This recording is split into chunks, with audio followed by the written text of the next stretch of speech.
সুস্থ একজন মানুষকে জেলখানা থেকে বের করে হসপিটালে জোর করে ভর্তি করিয়ে ইনজেকশন পুশের মধ্য দিয়ে পয়জনিং করে বিষ প্রয়োগ করে দিল্লির প্রেসক্রিপশনে তাকে হত্যা করা হয়েছে।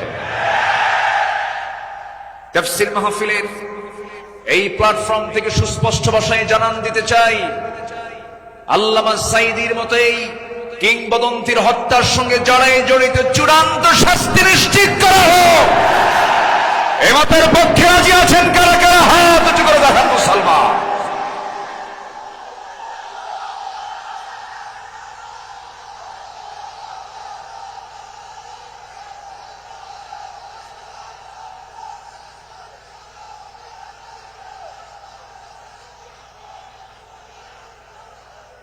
বসুন।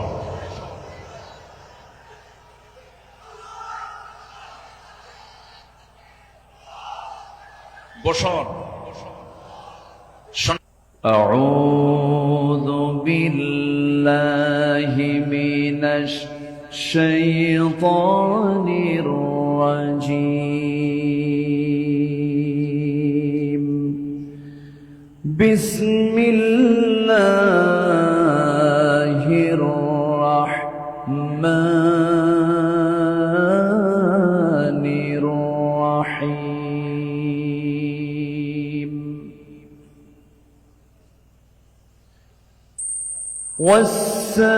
والسابقون الأولون من المهاجرين والأنصار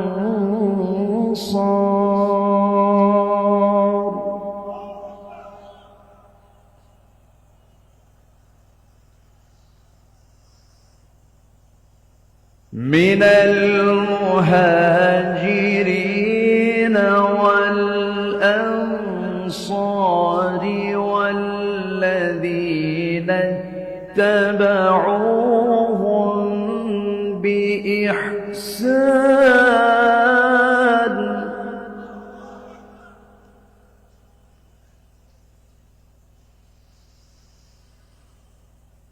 رضي الله عنهم ورضوا عنه وأعد لهم جنات تجري من تحتها الأنهار خالدين فيها أبدا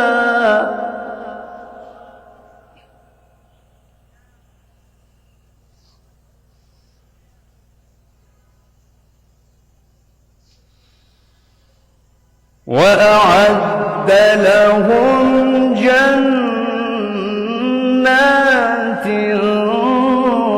تجري من تحتها الأنهار خالدين فيها أبدا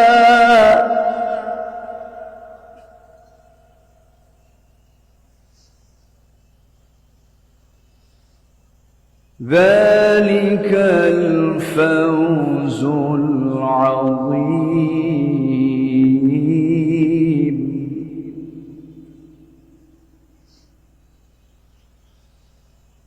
الله أكبر. بسم الله الرحمن الرحيم.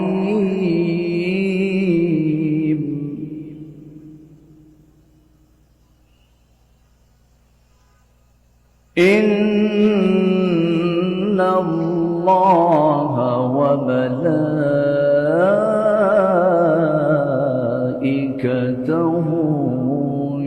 يصلون على النبي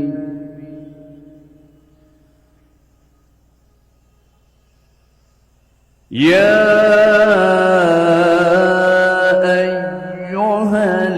الذين آمنوا صلوا عليه وسلموا وسلموا تسليما اللهم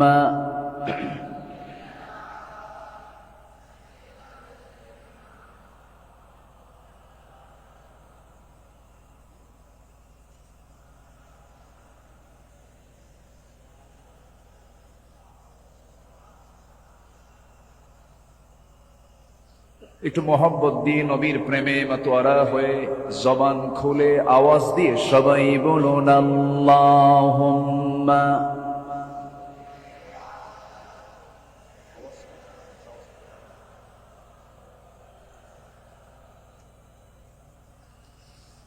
وعلى آل سيدنا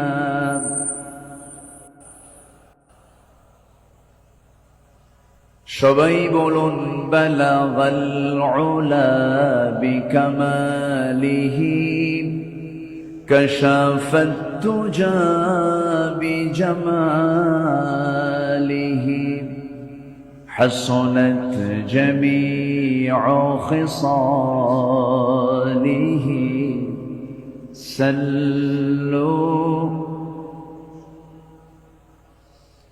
سراج الملة تمهي فخر دو عالم دلبار مولاه شريف الأنبياء نسخا كل أديان دخره بلغ العلا بكماله كشف التجى بجماله حسنت جميع خصاله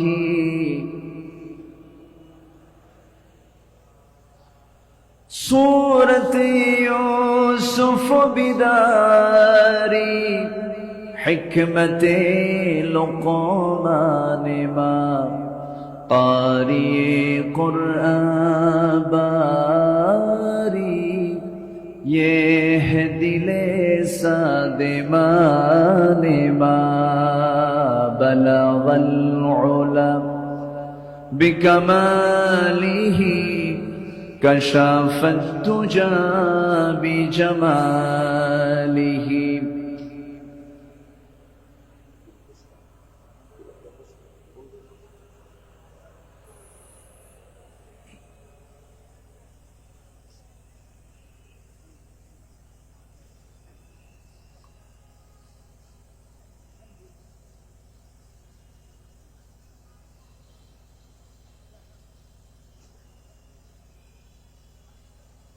চট্টগ্রামের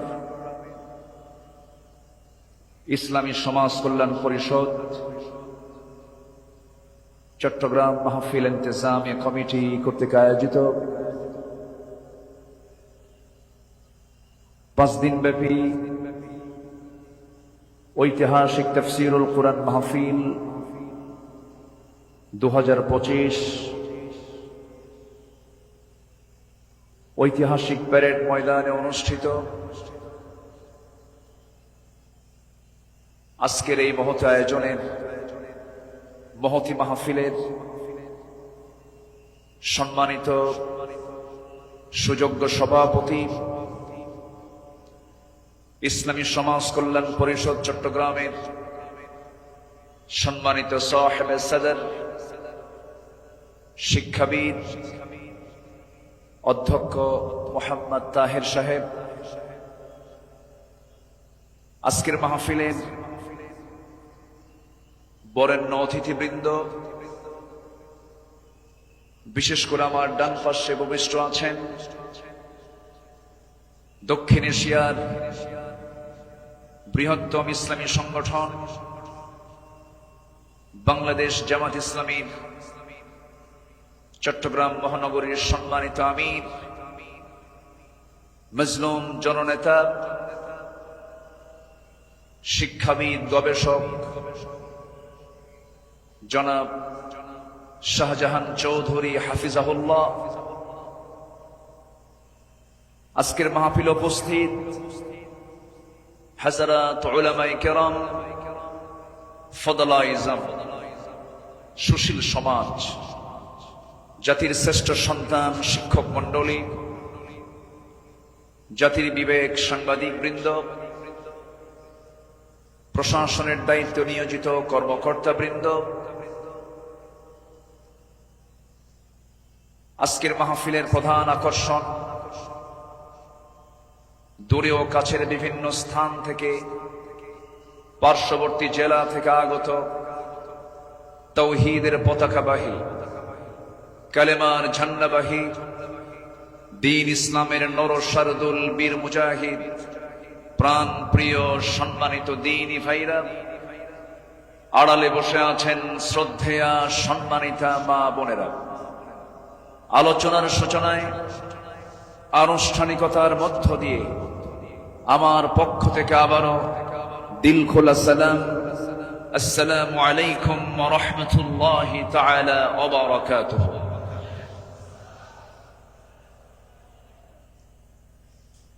সবাই কেমন আছেন? ওনারা বেগুন কেন আছেন?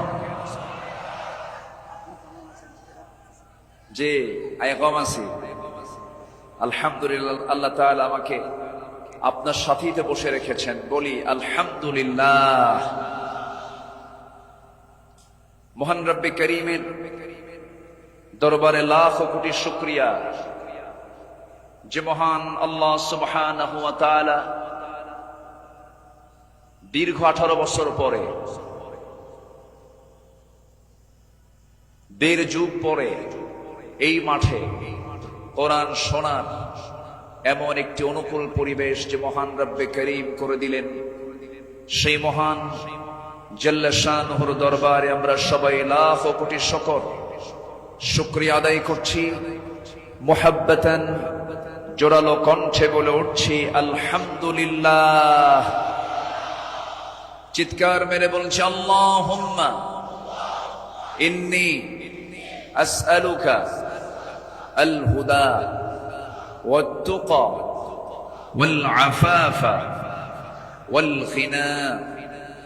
সবাই বলি আল্লাহুম্মা আইন্নি আলা যিকরিকা ওয়া শুকরিকা ওয়া হুসনি ইবাদাতিকা। আমরা আল্লাহ তাআলার শুকর আদায় করে নিলাম। সম্মানিত হাজিরিন, এই মাহফিলের যিনি আলোচনা শুরু করেছেন, এই মাহফিল যাকে দিয়ে আলোচনা শুরু হয়েছে, শহীদ আল্লামা দেলওয়ার হোসাইন সাঈদী রাহিমাহুল্লাহ। তিনি সর্বশেষ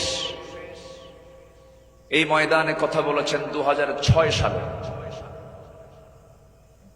এরপর পৃথিবীতে বেঁচে থাকার পরেও তিনি এই মাহফিল আসতে পারেন নাই। তিনি আসতে চেয়েছেন কিন্তু আসতে দেওয়া হয় নাই। তিনি আজকে আমাদের মাঝ থেকে বিদায় নিয়েছেন। তিনি আলামে বারজাখে আছেন।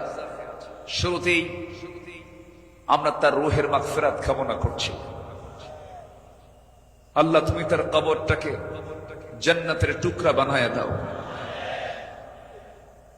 সম্মানিত ভাইরা, আজকে যদি তিনি বেঁচে থাকতেন, এই চেয়ারে বসার যোগ্যতা তো আমাদের নাই। আমি তো জানি আমার ইলম কালাম কদ্দুর। আমি আব্দুল্লাহ আমিন, লা ইলমা লানা ইল্লা মা আল্লামতানা। আজকে এই চেয়ারে তাকি মানায়। তিনি দুনিয়া থেকে বিদায় নিয়েছেন। তার বড় শখ দুটো ছিল, একটা হলো আল্লাহর ঘর জিয়ারা করা, তিনি প্রায় প্রায় বলতেন, আর আরেকটা হলো তিনি যেন বের হয়ে কোরআনের এই ময়দানের জন্য তিনি কথা বলতে পারেন। কিন্তু বাতিল শক্তিরা তাকে সেই তার চাওয়াটা পূরণ করতে দেয়নি। 2023 সালের 13ই অগাস্ট চিকিৎসার নাম করে সুস্থ একজন মানুষকে জেলখানা থেকে বের করে হসপিটালে জোর করে ভর্তি করিয়ে ইনজেকশন পুশের মধ্য দিয়ে পয়জনিং করে বিষ প্রয়োগ করে দিল্লির প্রেসক্রিপশনে তাকে হত্যা করা হয়েছে। তাফসীর মাহফিলের এই প্ল্যাটফর্ম থেকে সুস্পষ্ট ভাষায় জানান দিতে চাই, আল্লামা সাঈদীর মতো এই কিংবদন্তির হত্যার সঙ্গে জড়ায় জড়িত চূড়ান্ত শাস্তি নিশ্চিত করা হোক। এ মতের পক্ষে রাজি আছেন কারা কারা? হাত উঁচু করে দেখান মুসলমান।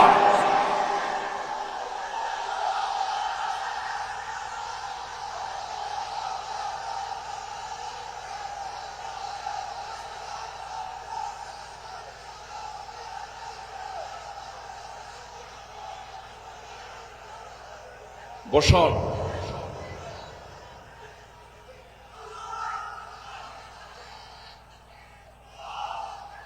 বসুন। সম্মানিত ভাইয়েরা, আজকের এই তাফসীর মাহফিলে তার নাম,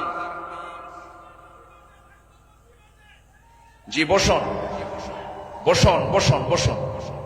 আজকের এই তাফসীর মাহফিলে তার যদি নামটা না নেওয়া হয় শুরুতে, বড় কৃপণতা হয়ে যাবে। সম্মানিত বন্ধুগণ, এই মাহফিল আবার 1.5 যুগ পরে শুরু হলো। এই মাহফিলকে তুমি আল্লাহ কিয়ামত পর্যন্ত কবুল করে নাও।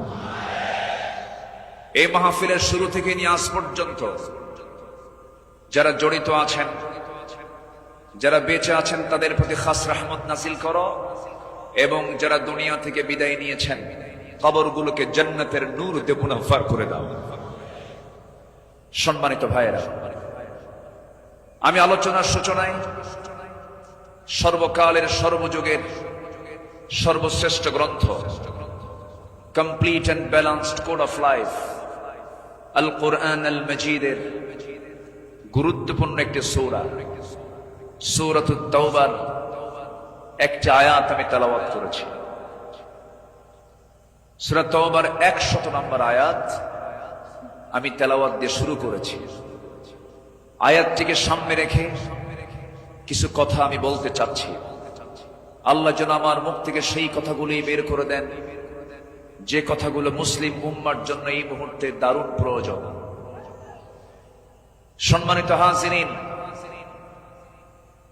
এই পৃথিবীতে শ্রেষ্ঠ মানুষ হচ্ছেন আম্বিয়ে কেরাম, এবং পৃথিবীর প্রথম মানুষ একজন নবী ছিলেন,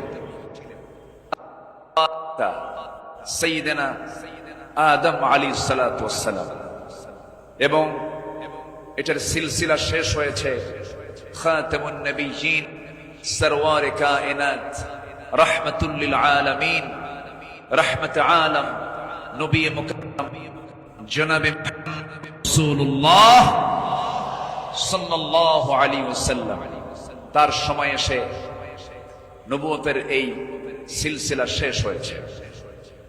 এরপর যাদের সম্মান মর্যাদা আল্লাহ পাক সবচাইতে বেশি দিয়েছেন তারা হচ্ছেন সাহাবায়ে। আল্লাহ তাআলা তাদের সম্মান, তাদের মর্যাদা অনেক বেশি দিয়েছেন, এবং আল্লাহ নিজে তাদের শানে বলেছেন রাদিয়াল্লাহু আনহু। আল্লাহ তাদের উপরে সন্তুষ্ট হয়েছেন।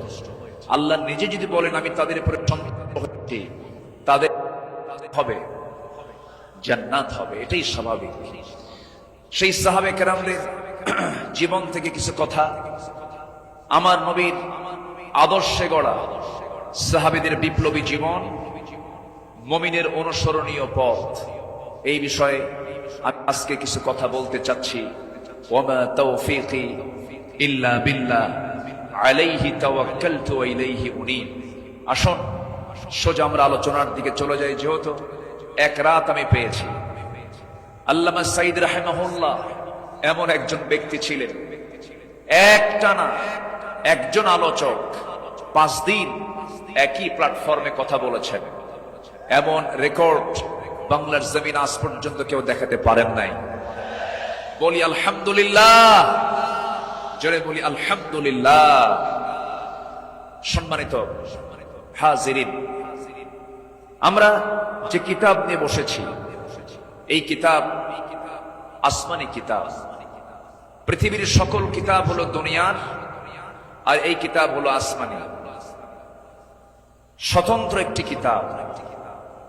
আল্লাহ রাব্বুল আলামিন তার কালামে তার পরিচয় দিয়ে অনেক সূরার সামনে আগে এই কিতাবের সৌন্দর্য তুলে ধরেছেন, এই কিতাবের পরিচয় আগে তুলে ধরেছেন। যেমন কোরআন খোলার সঙ্গে সঙ্গেই আমরা পেয়ে যাই আমার রবের পরিচয় আলহামদুলিল্লাহি রাব্বিল আলামিন। এরপরে আমরা যখন সেকেন্ড সূরাতে আসি তখন পেয়ে যাই এই কিতাবের পরিচয় যালিকাল কিতাব লা রাইবা ফীহি। আবার আলে ইমরানে আসেন, এরকম পরিচয় পাওয়া যায়। সূরা ইয়াসিন, সূরা রহমান, সূরা ইউসুফ, অনেক সূরার শুরুতে আল্লাহ রাব্বুল আলামিন আগে এই কিতাবের সৌন্দর্য তুলে ধরেছেন। আল্লাহ রাব্বুল আলামিন বলেন আর রহমান আল্লামাল কুরআন খালাকাল ইনসানা আল্লামাহুল বায়ান الشمس والقمر بحسبان والنجم والشجر يسجدان জোরে বলুন আল্লাহু আকবার। তিনি রহমান, যিনি বান্দাকে কোরআন শিক্ষা দিয়েছেন। আবার ইয়াসিনে চলে যান, ইয়াসিন ওয়াল কুরআনিল হাকীম ইন্নাকা লামিনাল মুরসালিন আলা সিরাতিম মুস্তাকিম। আল্লাহ রাব্বুল আলামিন এই কিতাবের পরিচয় অনেক সূরার শুরুতেই দিয়েছেন। আগে কিতাব সম্পর্কে বান্দা বুঝে নাও, সচরাচর অন্য কিতাবের মতো এই কিতাব এমনটা নয়। আল্লাহ রাব্বুল আলামিন এই বান্দার জন্য কিতাবটাকে কি করে দিয়েছেন? আল্লাহ রাব্বুল আলামিন বলেন তিবিয়ানাল লিকুল্লি শাই, তোমার জীবনের জন্য যা কিছু প্রয়োজন সব আয়োজন আমি এর মধ্যে করে দিয়েছি, কোথাও যাওয়ার দরকার নাই। ফাআইনা তাযহাবুন ইন হুয়া ইল্লা যিকরুল লিল আলামিন লিমান শাআ মিনকুম আন ইয়াস্তাকিম ওয়া মা তাশাউনা ইল্লা আন ইয়াশা আল্লাহু রাব্বুল আলামিন। জোরে বলুন আল্লাহু আকবার। তুমি কোথায় যাও, কোন পথে দৌড়াচ্ছ, দুনিয়ার কোন তন্ত্র মন্ত্রের দিকে দৌড়াও, দুনিয়ার কোন আইনের দিকে দৌড়াও। এই পৃথিবীতে ৭০ থেকে ৮০টি মানব রচিত মতবাদ আছে। সমস্ত মতবাদকে তোমার ধিক্কার মারতে হবে, পচা বস্তাগুলোকে ফেলে দিয়া আল্লাহর আহ্বান হলো ইন হুয়া ইল্লা যিকির, এই জিকিরের দিকে চলে আসো। কোরআন তোমাকে সুপারিশ করে জান্নাতের দরজায় পৌঁছায়া দেবে। কোরআনের দল ছাড়াও এই দেশে আরো দল আছে না নাই? আসতে বলবেন না, আছে না নাই? ইসলামী দল ছাড়া আরো দল এই দেশে আছে না নাই? কিন্তু আল্লাহর কাছে মনোনীত দল একটাই, ইন্নাদ দীনা ইনদাল্লাহিল ইসলাম। ইসলাম ছাড়া অন্য কিছু যে গ্রহণ করবে, সোজা কথা আল্লাহ পাক বলে দিচ্ছেন, ওয়ামান ইয়াবতাগি গায়রাল ইসলামি দীনান ফালান ইউকবালা মিনহু। যে ব্যক্তি জীবন বিধান হিসাবে, দল হিসাবে ইসলামকে বাদ দিয়ে অন্য কোন দিনকে গ্রহণ করবে, তার কোনো কিছুই গ্রহণ করবেন না। তিনি কে? এই কথা কে বলেছেন? অতএব দল করতেই হবে, সেই দল হতে হবে কার দল? আসতে বলবেন না, কার দল? আল্লাহ রাব্বুল আলামিন বলেন ইন্নামা ওয়ালিয়্যুকুমুল্লাহু ওয়া রাসূলুহু ওয়াল্লাযীনা আমানুল্লাযীনা ইউকিমুনাস সালাতা ওয়া ইউতুনাজ যাকাতা ওয়া হুম রাকিউন ومن يتولى الله ورسوله والذين آمنوا فإن حزب الله هم الغالبون যারা আল্লাহর দল করবে তারাই বিজয়ী হবে। ঘোষণাকার আল্লাহ ছাড় দেন কিন্তু ছেড়ে দেন না, ঠিক কিনা? ছাড় দেন কিন্তু ছেড়ে দেন না। দেখেন না, যাওয়ার রাস্তা পাইল না, শেষে ভাঙ্গা হেলিকপ্টারে বিদায় নিল, ঠিক কিনা? যুগে যুগে যারাই আসমানি কিতাব নিয়ে ষড়যন্ত্র করেছে, যুগে যুগে যারাই জগতের শ্রেষ্ঠ সন্তান আলেমদেরকে নিয়ে ষড়যন্ত্র করেছে, তাদের অবস্থায় ফেরাউনদের মতো হয়েছে, হামানদের মতো হয়েছে, নমরুদদের মতো হয়েছে। সম্মানিত ভাইরা, এই কোরআনকে আমরা মানব শুধু নামাজে না সমাজেও? এই কোরআনকে মানতে হবে এক জায়গায় না সব জায়গায়? সব জায়গায় মানবো, জোরে বলি ইনশাআল্লাহ। এর মধ্যে কোনো তথ্য বাদ পড়েনি, সব তথ্য আল্লাহ পাকের মধ্যে দিয়েছেন। মিন শাইইন ওয়ালা আসগরা মিন যালিকা ওয়ালা আকবারা ইল্লা ফি কিতাবিম মুবিন। এমন কোন ছোট বিষয় নাই যা বাদ পড়েছে, আবার এমন কোন বড় বিষয় নাই যা বাদ পড়েছে, সব বলে দিয়েছেন তিনি আবার কে? আল্লাহ পাক। আল্লাহ তাআলা একটা সূরা নাযিল করেছেন, সূরাতুন নাহল, মৌমাছি। শতকের উপর শতক, হাজারো গবেষণার পরে সর্বপ্রথম 1973 সালে অস্ট্রিয়ান একজন বিজ্ঞানী কার্ল ভন ফ্রিশ মৌমাছির জীবন চক্র নিয়ে গবেষণা করে তিনি নোবেল পুরস্কার পান। তিনি এই বিষয়টা বইও লিখেছেন, যার নাম হলো দ্য ড্যান্সিং বিজ। তিনি সর্বপ্রথম ফটোগ্রাফির মাধ্যমে প্রমাণ করে দেখিয়েছেন মূলত ফিমেল ওয়ার্কার বি, মধু সংগ্রহ এবং মৌচাক নির্মাণের মূল কর্মী তারা। অথচ মহান রব্বুল আলামিন আজ থেকে ১৫০০ বছর আগে এই নারী কর্মী মৌমাছির কথা জানিয়ে দিয়েছেন কোরআনে ১৫০০ বছর আগে। জোরে বলি সুবহানাল্লাহ। আল্লাহ রাব্বুল আলামিন বলেন, وأوحى ربك إلى النحل أن اتخذي من الجبال بيوتا ومن الشجر ومما يعرشون জোরে বলুন আল্লাহু আকবার। আমার বন্ধুগণ, নাম্বার ২ হলো আল্লাহ রাব্বুল আলামিন এই মৌমাছি যে তথ্যগুলো দিয়েছেন সেই তথ্যের হালে এসে তারা বলতেছে, কিন্তু ১৫০০ বছর আগে আল্লাহ রাব্বুল আলামিন তা জানিয়ে দিয়েছেন। আল্লাহ রানী মৌমাছি কি স্ত্রী মৌমাছিকে ওহী দিয়ে জানাচ্ছেন, তুমি পাহাড়ে, গাছে এবং তারা যে গৃহ নির্মাণ করে তাতে নিবাস তোমরা বানায় নাও। জোরে বলি সুবহানাল্লাহ। নাম্বার ২, তিনি প্রমাণ করেছেন যখন একটি কর্মী মৌমাছি নতুন ফুলের বাগান বা উদ্যান খুঁজে পায়, তখন সে অন্য মৌমাছিদের সঠিক পথের দিক নির্দেশনা দেয়। কার্ল ভন ফ্রিচ এই নামের নাম দেন, এই নাচের নামটা দেন হচ্ছে ওয়াগল ড্যান্স, যা পৃথিবী জুড়ে সাড়া ফেলে। অথচ এই তথ্য কোরআনের কাছে অনেক পুরাতন। মহান আল্লাহ তাআলা ১৫০০ বছর আগে এটাও জানিয়ে দিয়েছেন। জোরে বলি সুবহানাল্লাহ। আল্লাহ রাব্বুল আলামিন বলেন, সুম্মা কুলি মিন কুল্লি সামারাতি ফাসলুকি সুবুলা রাব্বিকা যুলুলা। জোরে বলুন আল্লাহু আকবার। তুমি প্রত্যেক ফল থেকে আহার করো এবং তুমি আমার রবের সহজ পথে চলো। আল্লাহু আকবার।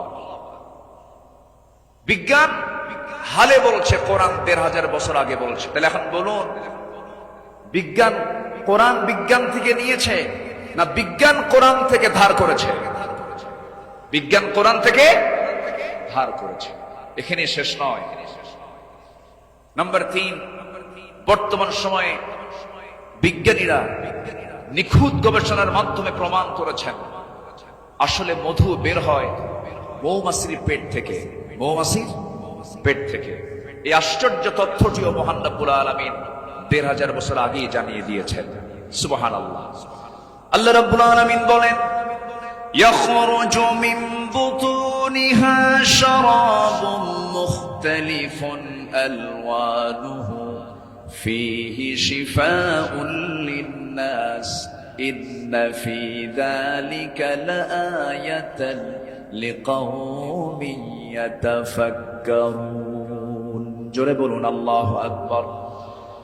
তার পেট থেকে এমন পানীয় বের হয় যা রং ভিন্ন ভিন্ন, যাতে রয়েছে মানুষের জন্য রোগ নিরাময়।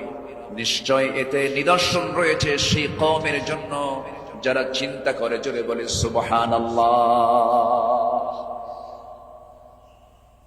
আল্লাহ তাআলার কি একটা ফার্মাসিউটিক্যাল কোম্পানি,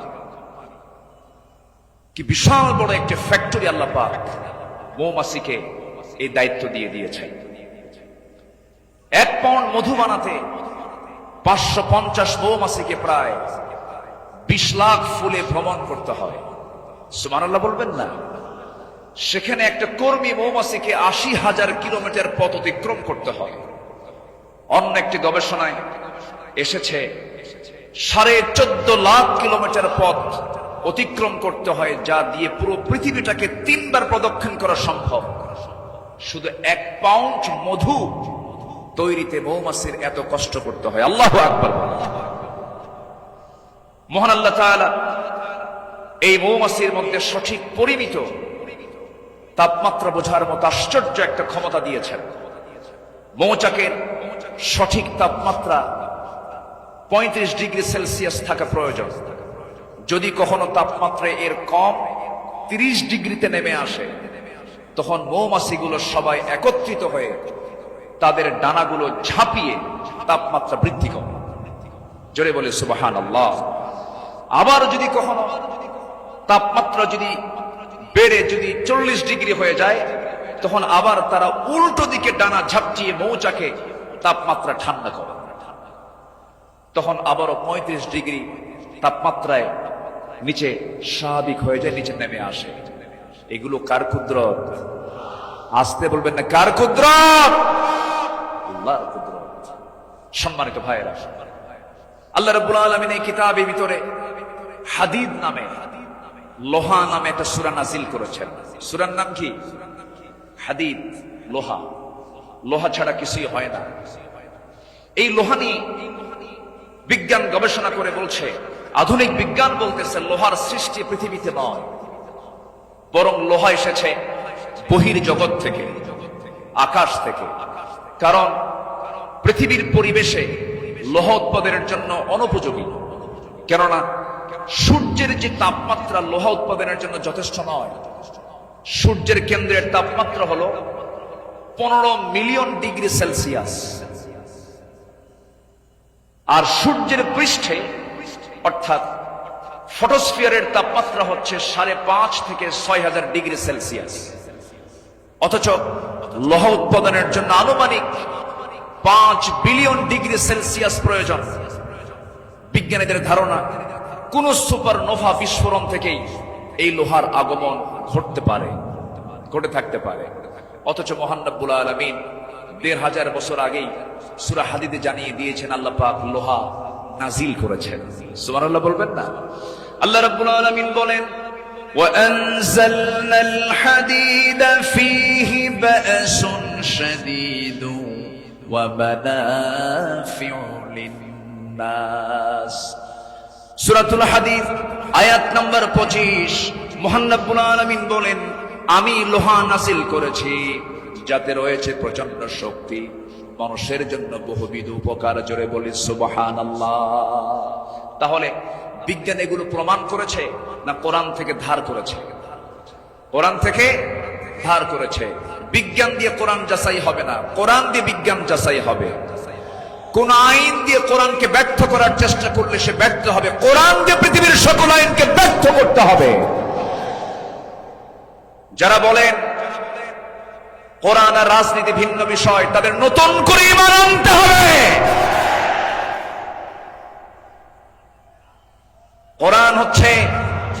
কোরআন হচ্ছে আইন এবং প্রশাসনের চলন্ত বিশ্বকোষ।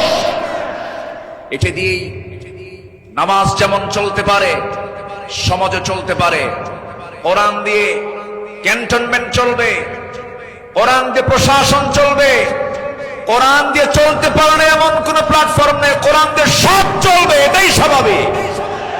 এই বিশ্বাস যার আছে তার ঈমান আছে, এই বিশ্বাস যার নাই তার ঈমান নাই, নাই, নাই।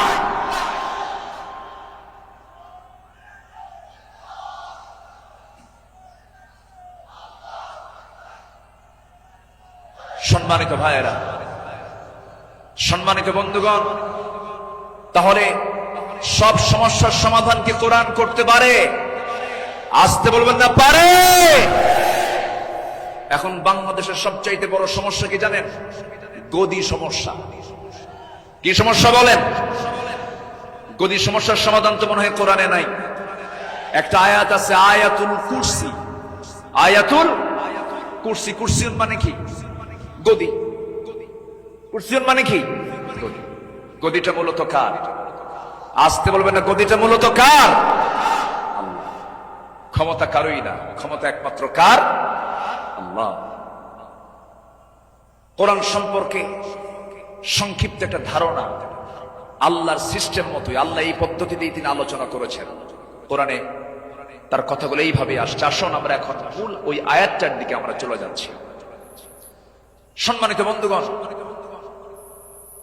আমার নবীর আদর্শে গড়া সাহাবীদের বিপ্লবী জীবন, মুমিনের অনুসরণীয় পথ, আমাদের পথ তো সেই পথ যে পথে আমার রাসূল চলেছেন, যে পথে সাহাবীরা চলেছেন। এই পথ ছাড়া আমাদের দ্বিতীয় কোনো পথ আছে? আসতে বলবেন না, আছে। সেই সাহাবীদের সম্মানটা কত! আল্লাহ রাব্বুল আলামিন বলেন, والسابقون الأولون من المهاجرين والأنصار والذين اتبعوهم بإحسان رضي الله عنهم ورضوا عنه وأعد لهم جنات تجري تحتها الأنهار خالدين فيها أبدا ذلك الفوز العظيم جنبنا الله أكبر মুহাজির এবং আনসারদের মধ্যে যারা ঈমানে প্রথমে যারা অগ্রগামী হয়েছে এবং যারা নিষ্ঠার সাথে তাদের অনুসরণ করেছে, আল্লাহ তাদের সকলের প্রতি সন্তুষ্ট হয়েছেন, তারাও তার প্রতি সন্তুষ্ট হয়েছেন। আল্লাহ তাদের জন্য এমন জান্নাত রেখে দিয়েছেন যার নিচ দিয়ে নহর প্রবাহিত। আল্লাহ তাআলা সেই জায়গায় তাদেরকে চিরকাল রাখবেন, আর এটার চাইতে মহা সাফল্যের অন্য কিছু হতে পারে না। জোরে বলি সুবহানাল্লাহ। আমার ভাইরা, যাদের প্রতি আল্লাহ রাজি হন তারাই তোমাদের অনুসরণীয় হওয়ার কথা। যারা আল্লাহর রহমত প্রাপ্ত বান্দা, যাদের দুনিয়াতে জান্নাতের সংবাদ দিয়েছেন, এমন 10 জন সাহাবী ছিলেন যাদেরকে আল্লাহ রাব্বুল আলামিন দুনিয়াতে জান্নাতের সংবাদ তাদের কানে শুনিয়ে দিয়েছেন। জোরে বলি সুবহানাল্লাহ। একজন সাহাবীকে যদি কেউ ফলো করতে পারে তার জন্য জান্নাত ইজি হয়ে যাবে। আস-সাহবাতু কান-নুজুম, সাহাবীরা হচ্ছে আকাশের নক্ষত্রের সমান। আল্লাহু আকবার বলে। সম্মানিত ভাইয়েরা, মুমিনদের অনুসরণীয় যে পথ, আমি 10টা পয়েন্ট আমি কথা বলতে চাই। নাম্বার 1, আল্লাহ এবং রাসূলের প্রতি বিনম্র চিত্তে অটুট আনুগত্য। আল্লাহ এবং রাসূলের প্রতি বিনম্র চিত্তে অটুট আনুগত্য, এটা ছিল সাহাবীদের জীবনের সবচেয়ে বড় আমল। বলি আলহামদুলিল্লাহ। সম্মানিত ভাইয়েরা, আল্লাহ রাব্বুল আলামিন সুন্দর করে এই ব্যাপারে বলছেন। আল্লাহ রাব্বুল আলামিন বলেন, ইয়া আইয়ুহাল্লাযীনা আমানু আতিউল্লাহ ওয়া রাসূলাহু ولا تولوا عنه وأنتم تسمعون জোরে বলুন আল্লাহু আকবার। সূরাতুল আনফাল আয়াত নম্বর 20 মহান রব্বুল আলামিন বলেন, হে বিশ্বাসীরা, তোমরা আল্লাহ এবং তার রাসূলের তোমরা আনুগত্য করো। তার নির্দেশ শ্রবণ করার পরেও তার আনুগত্য থেকে তোমরা কখনো মুখ ফিরিয়ে নেবে না। আল্লাহ রাব্বুল আলামিন সুন্দর করে হুকুম আকারে দিয়েছেন।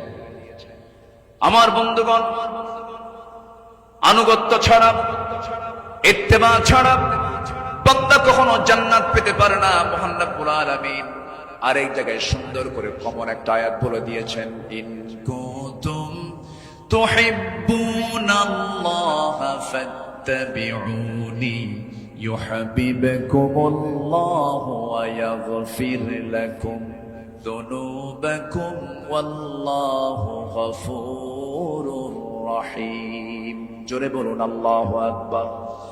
কি মুহাম্মদ সে ওয়াফা तूने तू हम तेरे है ये जहां चीज है क्या लौह कलम तेरे है।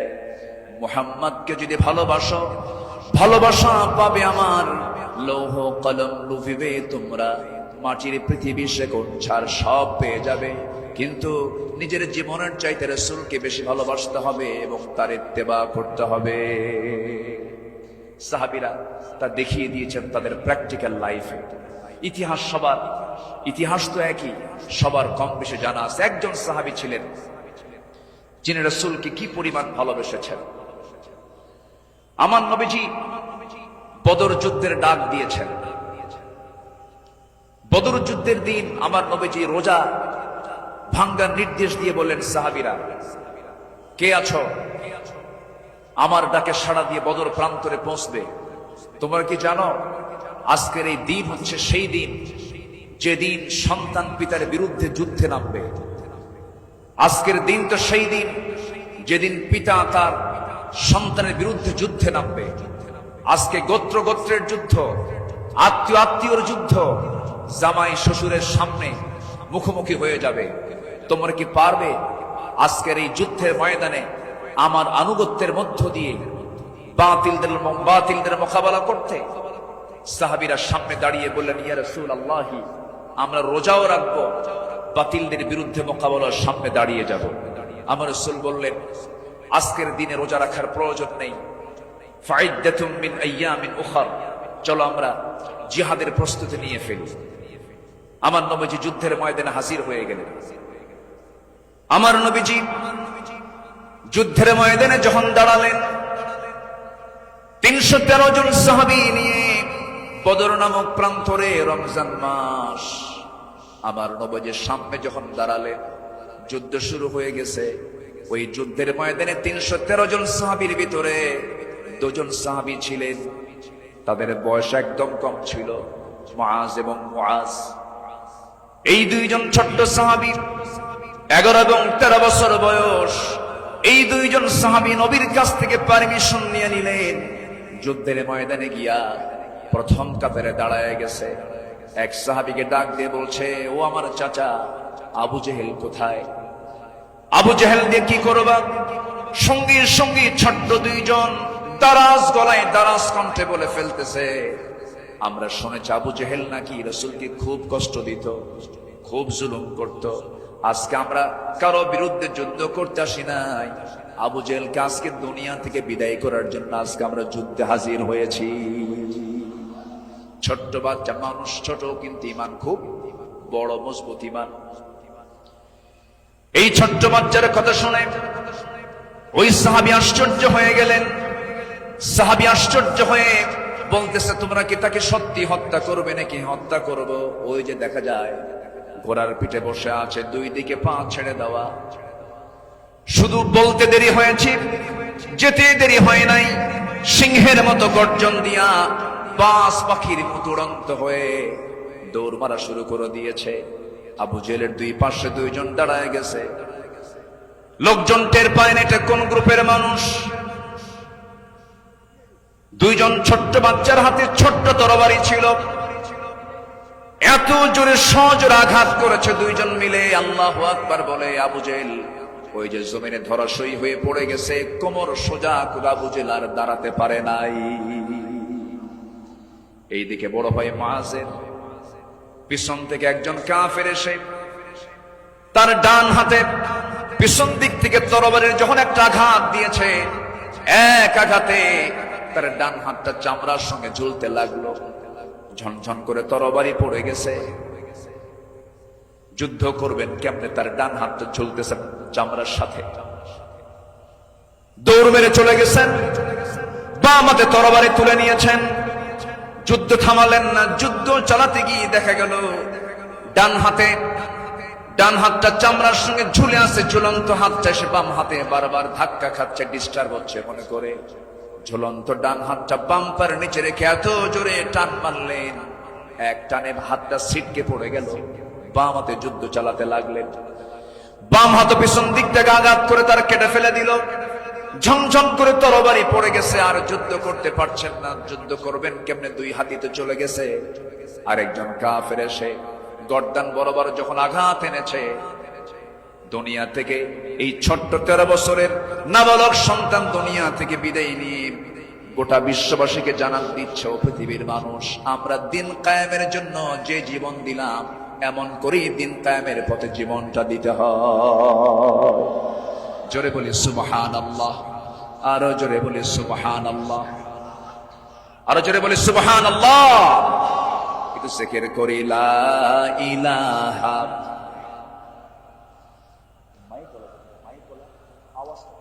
আরো জোরে লা ইলাহা,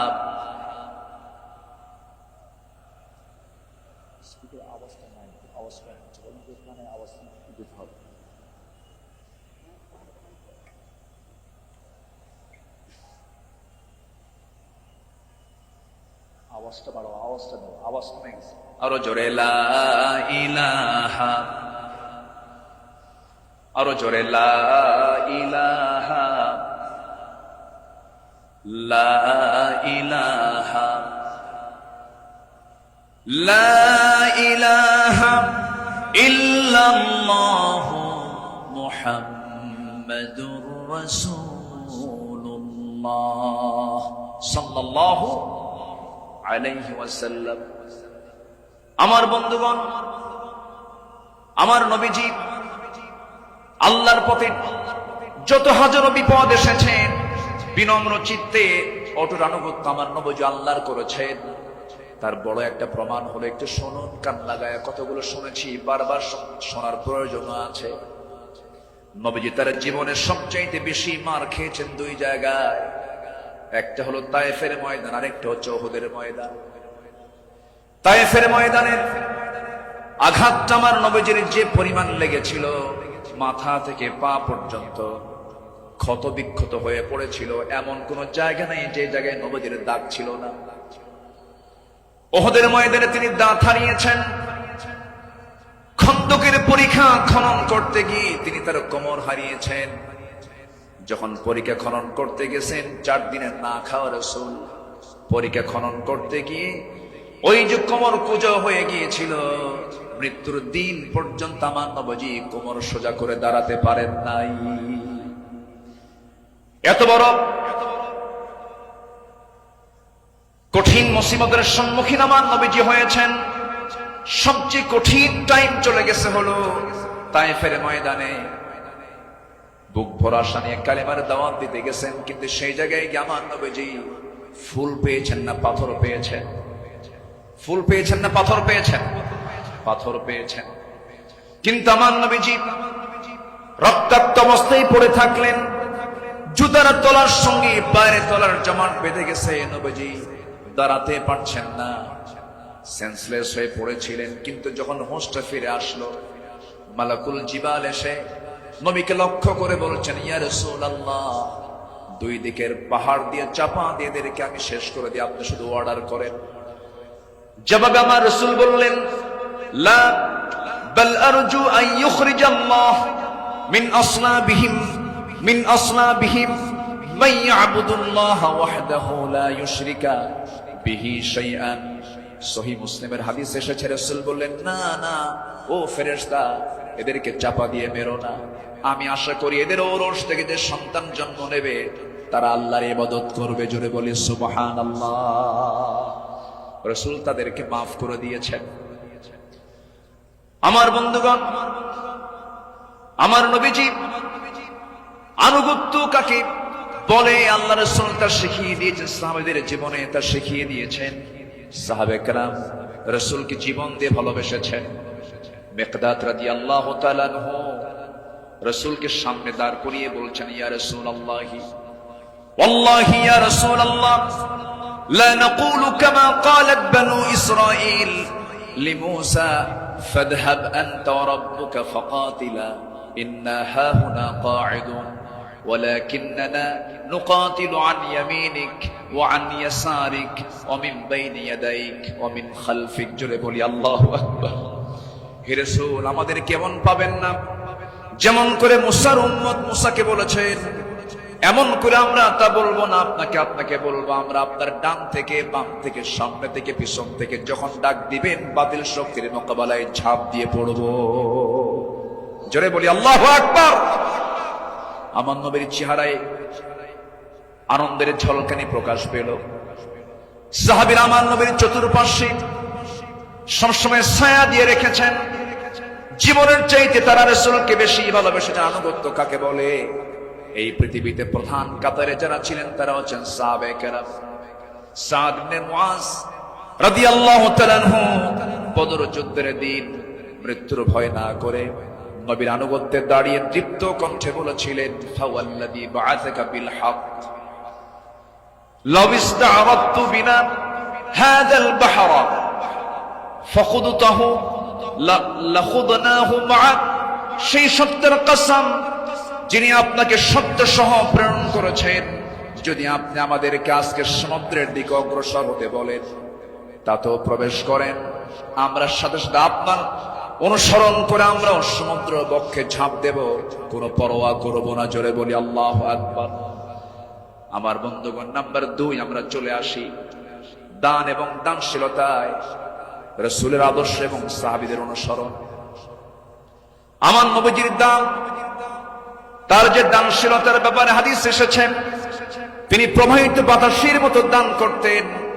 কানা রাসূলুল্লাহ সাল্লাল্লাহু আলাইহি ওয়াসাল্লাম আজওয়াদান নাস ফালা রাসূলুল্লাহ সাল্লাল্লাহু আলাইহি ওয়াসাল্লাম আজওয়াদু বিল খাইর মিনার রিহিল মুরসালা। আমার নবীজি প্রবাহিত বাতাসের মতো তিনি দান করতেন। যখন শুরু করতেন দান থামতো না, অবারিত দান করতেন। জোরে বলি সুবহানাল্লাহ। সাইয়েদনা ওমর ফারুক রাদিয়াল্লাহু তাআলা আনহু তিনি বলেন, তাবুকের প্রান্তরে বুক ভরা আশা নিয়া নবীর সামনে দাঁড়ালাম এবং মনে মনে ভাবলাম, সারা জীবন আমার বন্ধু আবু বকরের সঙ্গে কোনো ইবাদতের কম্পিটিশনে পারি নাই, আজকে আমি আবু বকরকে হারায়া ফেলবো। তিনি করলেন কি, সমস্ত সম্পত্তির অর্ধেক তিনি তাবুক অভিযানে তিনি দান করলেন। আব্দুর রহমান ইবনে আওফ রাদিয়াল্লাহু তাআলা আনহু 3 বস্তা সোনা দান করেছেন। সবার দান যখন শেষ হয়ে গেছে, আমার নবী অপেক্ষার প্রহর গুনছেন তার সারা জীবনের বন্ধু, 3 দিনের ছোট বড় হিজরতের রাতের সাথী সাইয়েদনা আবু বকর সিদ্দিক রাদিয়াল্লাহু আনহু তিনি কখন তাবুকের জন্য তিনি কি নিয়ে আসবেন, তার দানের পরিমাণ কি, তিনি অপেক্ষার প্রহর গুনছেন। নবীর সামনে যখন এসে দাঁড়ালেন, রাসূল লক্ষ্য করে বলছেন, ইয়া আবা বকর মা আবকাইতা লিহালিক। হে আমার আবু বকর, তোমার পরিবার পরিজনের জন্য তুমি কি রেখে এসেছো? তিনি জবাব দিতে নিয়ে বলছেন, ক্বালা বাকাইতু লাহুমুল্লাহ ওয়া রাসূলা। আমি আমার পরিবারের জন্য রেখে এসেছি শুধু আল্লাহ এবং আল্লাহর রাসূলকে, বাকি সব তাবুকের প্রান্তরের জন্য আমি দান করেছি। জোরে বলি সুবহানাল্লাহ। আমার নবীজি তার শানে বলেছেন, ওমা নাফানি মালু হাদিন কাদ মা নাফানি মালু আবি বকর। আমার আবু বকরের অর্থ দিয়ে আমার যেমন উপকার হয়েছে, এমন উপকার আমার অন্য কারো দিয়ে হয় নাই। প্রতিটি মানুষের ইহসান পরিশোধ করতে পেরেছি আমি, রাসূল নিজে পরিশোধ করতে পেরেছি, কিন্তু আমার আবু বকরের ইহসান সমূহ এমন যে তার প্রতিদান কেবল আল্লাহ ছাড়া কেউ প্রতিদান দিতে পারবে না। জোরে বলি সুবহানাল্লাহ। আমার ভাইয়েরা, আল্লাহ রাব্বুল আলামিন সন্তুষ্টির জন্য বান্দাকে জানিয়ে দিচ্ছেন, বান্দা তোর দানটা হবে শুধুমাত্র আমার জন্য। দানের পুরস্কার হলো জান্নাত। সাহাবে কেরাম তা শিখিয়ে দিয়েছেন। আল্লাহ রাব্বুল আলামিন বলেন, মাসালুল লাযীনা ইউনফিকুনা আমওয়ালাহুম ফি সাবিলিল্লাহি কামাসালি হাববাতিন أنبتت 7 سنابل في كل سنبلة 100 حبة والله يضاعف لمن يشاء والله واسع عليم। জোরে বলুন আল্লাহু আকবার। যারা আল্লাহর পথে তাদের সম্পদ ব্যয় করে, তাদের উপমা হলো একটা বীজের মতো, যা উৎপন্ন করলো 7টা শীষ। প্রতিটি শীষে রয়েছে 100 দানা। তারা আর আল্লাহ যাকে চান তার জন্য এমন করেই বাড়িয়ে দেন। আল্লাহ হচ্ছেন সবচাইতে প্রাচুর্যময় এবং সর্ব বিষয়ে জ্ঞানী। জোরে বলে সুবহানাল্লাহ। নাম্বার 3 হলো আদল এবং ইহসানের মূর্ত প্রতীক ছিলেন রাসূল এবং সাহাবে কেরাম। আদল কাকে বলে, ইনসাফ কাকে বলে, ইহসান কাকে বলে, যদি আমরা মডেল হিসেবে গ্রহণ করব আমার নবী এবং সাহাবে কেরামকে। আল্লাহ রাব্বুল আলামিন এই শানে বলেছেন, ইন্নাল্লাহা ইয়া'মুরু বিল আদলি ওয়াল ইহসানি ওয়া ইতাই যিল কুরবা ওয়া ইয়ানহা আনিল ফাহশাই ওয়াল মুনকারি ওয়াল বাগি ইয়া'iদুকুম লা'আল্লাকুম তাযাক্কারুন। জোরে বলুন আল্লাহু আকবার। আমার বন্ধুগণ, আদালত কাকে বলে? সাইয়েদনা ওমর ফারুক রাদিয়াল্লাহু তাআলা আনহু অর্ধ দুনিয়ার শাসনকর্তা। তিনি একদিন ঘোড়া কিনতে গেছেন বাজারে। কি কিনতে গেছেন? ঘোড়া কিনতে গেছেন। আজকের বাজারে যেমন হোন্ডা কিনতে যায়, গাড়ি কিনতে যায়, আগের যুগে মানুষ কিনতে যেত কি? ঘোড়া। সাইয়েদনা ওমর ফারুকের প্রয়োজন, ঘোড়া কিনতে গেছেন। ঘোড়াওয়ালার সঙ্গে কথা বললেন, দামাদামি করে নিলেন। ঘোড়া একটা কিনলেন, দামটা দিয়ে দিলেন, কেনা বেচা হয়ে গেছে, চুক্তি সম্পন্ন হয়ে গেছে। ঘোড়া কিনে নিয়ে বাড়িতে চলে আসবেন। কয়েক মাইল ঘোড়ার পিঠে তিনি চড়েছেন। কয়েক মাইল আসতে না আসতেই তার ঘোড়ার 4টা পা অকেজ হয়ে গেছে। 4 পা যখন অকেজ হয়ে গেছে, সাইয়েদনা ওমর ফারুক একটু খেপে গেলেন, রেগে গেলেন। রেগে গিয়ে সোজা চলে গেছেন সেই ঘোড়াওয়ালার কাছে গিয়ে বলছেন, ঘোড়াওয়ালা, তুমি আমাকে এমন ঘোড়া দিলে কেন? যে ঘোড়াটা আমি 4-5 মাইল যেতে না যদি 4টা পায়ে তার অকেজ হয়ে গেছে, অসুস্থ ঘোড়া দিয়েছ, আমি এই ঘোড়া নেব না। সঙ্গে সঙ্গে ঘোড়াওয়ালা বলছেন, আমিরুল মুমিনিন, আমি আপনাকে যে ঘোড়াটা দিয়েছি সুস্থ ঘোড়া দিয়েছি। আপনি যখন আমার কাছ থেকে ঘোড়াটা কিনতে এসেছিলেন সেই সময় ঘোড়াটা সুস্থ ছিল। আপনার মালিকানা যাওয়ার পরে ঘোড়াটা অসুস্থ হয়ে পড়েছে। সাইয়েদনা ওমর ফারুক একটু খেপে গিয়ে বলছেন, অসুস্থ ঘোড়া আমি নেব না, ঘোড়া ফেরত নাও, টাকাটা আমাকে দিয়ে দাও। এবার ঘোড়াওয়ালা বলছে, আমিরুল মুমিনিন, আমি যত বলবো, আপনি যত বলবেন, কোনো ফয়সালা আসবে না।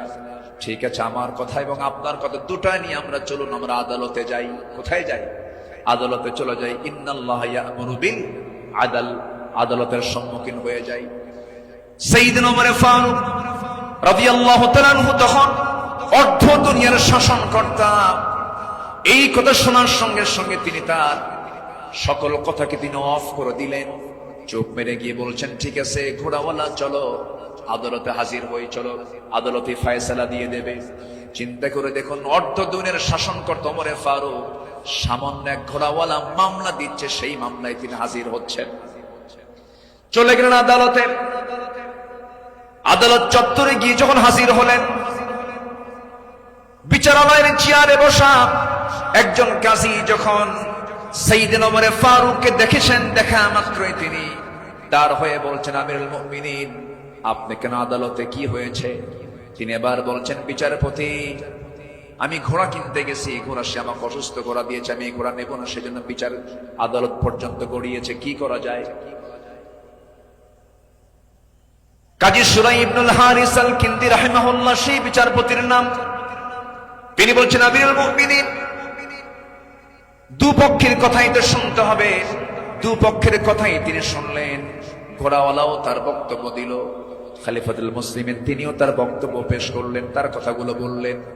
দুজনের কথা শোনার পরে কাজী শুরাই ইবনুল হারিস আল কিন্দি রাহিমাহুল্লাহ এবার বলছেন আমিরুল মুমিনিন, অবশ্যই আপনি সম্মানিত, আপনি খলিফাতুল মুসলিমিন, কিন্তু আদালতটাকে কায়েম করার জন্য আমি আজকে আপনার কাছে দুঃখ প্রকাশ করছি। আজকে এই আদালতের রায়টা আপনার পক্ষে যাবে না, এই রায়টা সম্পূর্ণ ঘোড়াওয়ালার পক্ষে চলে যাবে। আমি আপনাকে বুঝাইয়া দিচ্ছি। এবার তিনি বলছেন আমিরুল মুমিনিন, আপনি আমার সামনে যে কথা বলছেন, আপনি এই জায়গা থেকে সুস্থ অবস্থায় বাড়ি পর্যন্ত ফিরবেন তার কোনো গ্যারান্টি আছে নাকি? না, গ্যারান্টি নাই। তাই যদি হয় যে ঘোড়াটা আপনি কিনে নিয়েছেন সেই ঘোড়াটা সুস্থ অবস্থায় কিনেছেন, আপনার মালিকানায় যাওয়ার পরে ঘোড়াটা অসুস্থ হতেই পারে, অসুস্থ হয়ে গেছে, কিন্তু সেই ঘোড়াটা ফেরত দিয়া আপনি টাকা ফেরত নেবেন, এমনটা তো ইসলাম এলাও করে না। সাইয়েদনা ওমর ফারুক রাদিয়াল্লাহু তাআলা আনহু একটা কথাও বললেন না। আদালত চত্বর থেকে তিনি বের হয়ে গেলেন। পরের দিন তিনি মাজলিসে শুরার বৈঠকে বসলেন, সবাইকে জানান দিলেন যে আমার সমস্ত উপস্থিত সমস্ত পরামর্শ সভার সদস্যবৃন্দ, গতকালকে আমি একজন বিচারপতি পেয়েছি, এত বড় আদিল মানুষ আমি দেখি নাই। এত বড় আদিল, ইমামুন আদিল, এত সুন্দর রায় সে দিয়েছে, তার এত বড় সাহস। সে ব্যক্তির দিকে তাকায় নাই, সে আইনের দিকে তাকাইছে, আদালতের দিকে তাকাইছে। আমি ওমর আমার বিরুদ্ধে সে রায় দিয়েছে, এই লোকটাকে সাধারণ বিচারপতি না বানায় তাকে কেন্দ্রীয় বিচারপতি বানায় দিলাম। আল্লাহু আকবার বলেন। সম্মানিত ভাইয়েরা, সম্মানিত বন্ধুগণ, বিগত 16 বছর যে বিচারগুলো হয়েছে, প্রহসনের বিচার হয়েছে, অনেক মার কোল তারা শূন্য করেছে, অনেক আল্লাহর গোলামের উপরে তারা জুলুম করেছে। 2018 সালে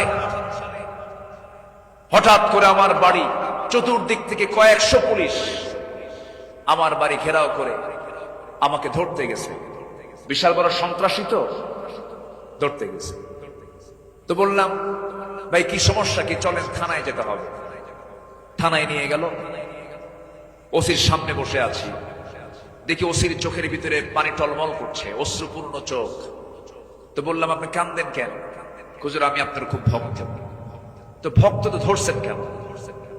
বলে যে কি করব হুজুর, চাকরি বাঁচান তো ফরজ, সন্তানাদি আছে, কি করব, উপর থেকে খুব চাপ, হুজুর আপনি আমাকে মাফ করে দিয়ে। কি করবেন, চাকরি বাঁচান তো ফরজ। আমি বললাম, চাকরি বাঁচান ফরজ, ইমান বাঁচান নফল। মামলা একখান দিয়া চালান দিয়ে দিল, কোর্টে না মঞ্জুর করলো, কোনো মঞ্জুর হবে না। সেখান থেকে নিয়ে চলে গেল জেলখানায়। জেলখানায় ঢুকলাম, ঢুকেই দেখি 80-85 বছরের এক বুড়া মানুষ আমারে দেখে লম্বা একখান সালাম দিয়ে বলে, হুজুর আপনি জেলখানায় ঢুকলেন, খুব খুশি হলাম। তো বললাম, ঢুকলাম জেলখানায়, খুশি হলেন আপনি, ব্যাপারটা কি? বলে, হুজুর দূর থেকে ওয়াজ শুনি, দূর থেকে আলোচনা শুনি, কাছে যেতে পারি না, মুসাফা করতে পারি না, একটু মনের কথাগুলো বলবো তাও পারি না। কত সুন্দর আপনি আমার কাছে ধরা দিলেন, দোয়া করে জেলখানায় থাকেন। তো আমি এখন উল্টা মুরব্বীকে বললাম, চাচা আপনি জেলখানায় কেন এই বুড়া বয়সে, নাতিপুতি থুইয়া? তো বলতেছে, বাবা কি বলবো, বোমা হামলা, বোমা হামলা। কে মানে? আমার নামে বোমার মামলা দিয়েছে, আমি নাকি বোমা মেরেছি। বাবা বলো তো, এই 80 বছরের বুড়ার হাতে যদি বোমা তুলে দেওয়া হয়, সেই বোমা লক্ষ্যে যাবে না নিজের মাথায় পড়বে? এই আচরণ করেছে তারা 16 বছর। ফেরাউন বেঁচে ছিল, ফেরাউন পৃথিবীতে বেঁচে ছিল 1600 বছর, এরা ছিল 16 বছর। সংখ্যার যে মিল হলো কেমনে বুঝলাম? ফেরাউনের যে চরিত্র, এদের সেই একই চরিত্র তারা প্রকাশ করেছিল 16 বছর।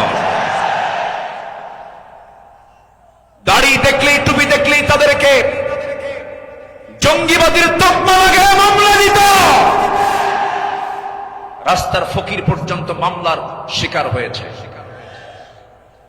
আল্লাহ পাক একটা পরিবেশ আমাদেরকে উপহার দিয়েছেন, দিন কায়েমের কাজে আমরা এই পরিবেশকে কাজে লাগাবো। জোরে বলি ইনশাআল্লাহ, আরো জোরে বলি ইনশাআল্লাহ।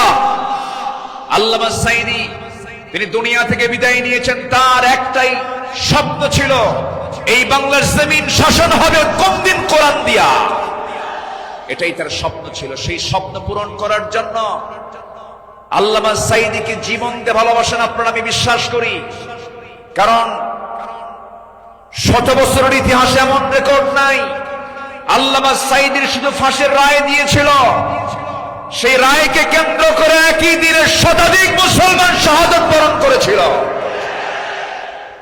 সম্মানিত ভাইয়েরা, তার যে স্বপ্ন এই দেশ আল্লাহর জমিন, আল্লাহর দিন কায়েম হোক, সেই জমিনে দিন কায়েম হওয়ার জন্য যদি বুকের তাজা প্রাণ ঢেলে দিতে হয়, বুকের তাজা রক্ত ঢেলে দিতে হয়, জান মাল দিতে হয়, সবাইকে রাজি আছেন? রাজি আছেন কারা কারা? হাত উঁচু করে দেখান মুসলমান।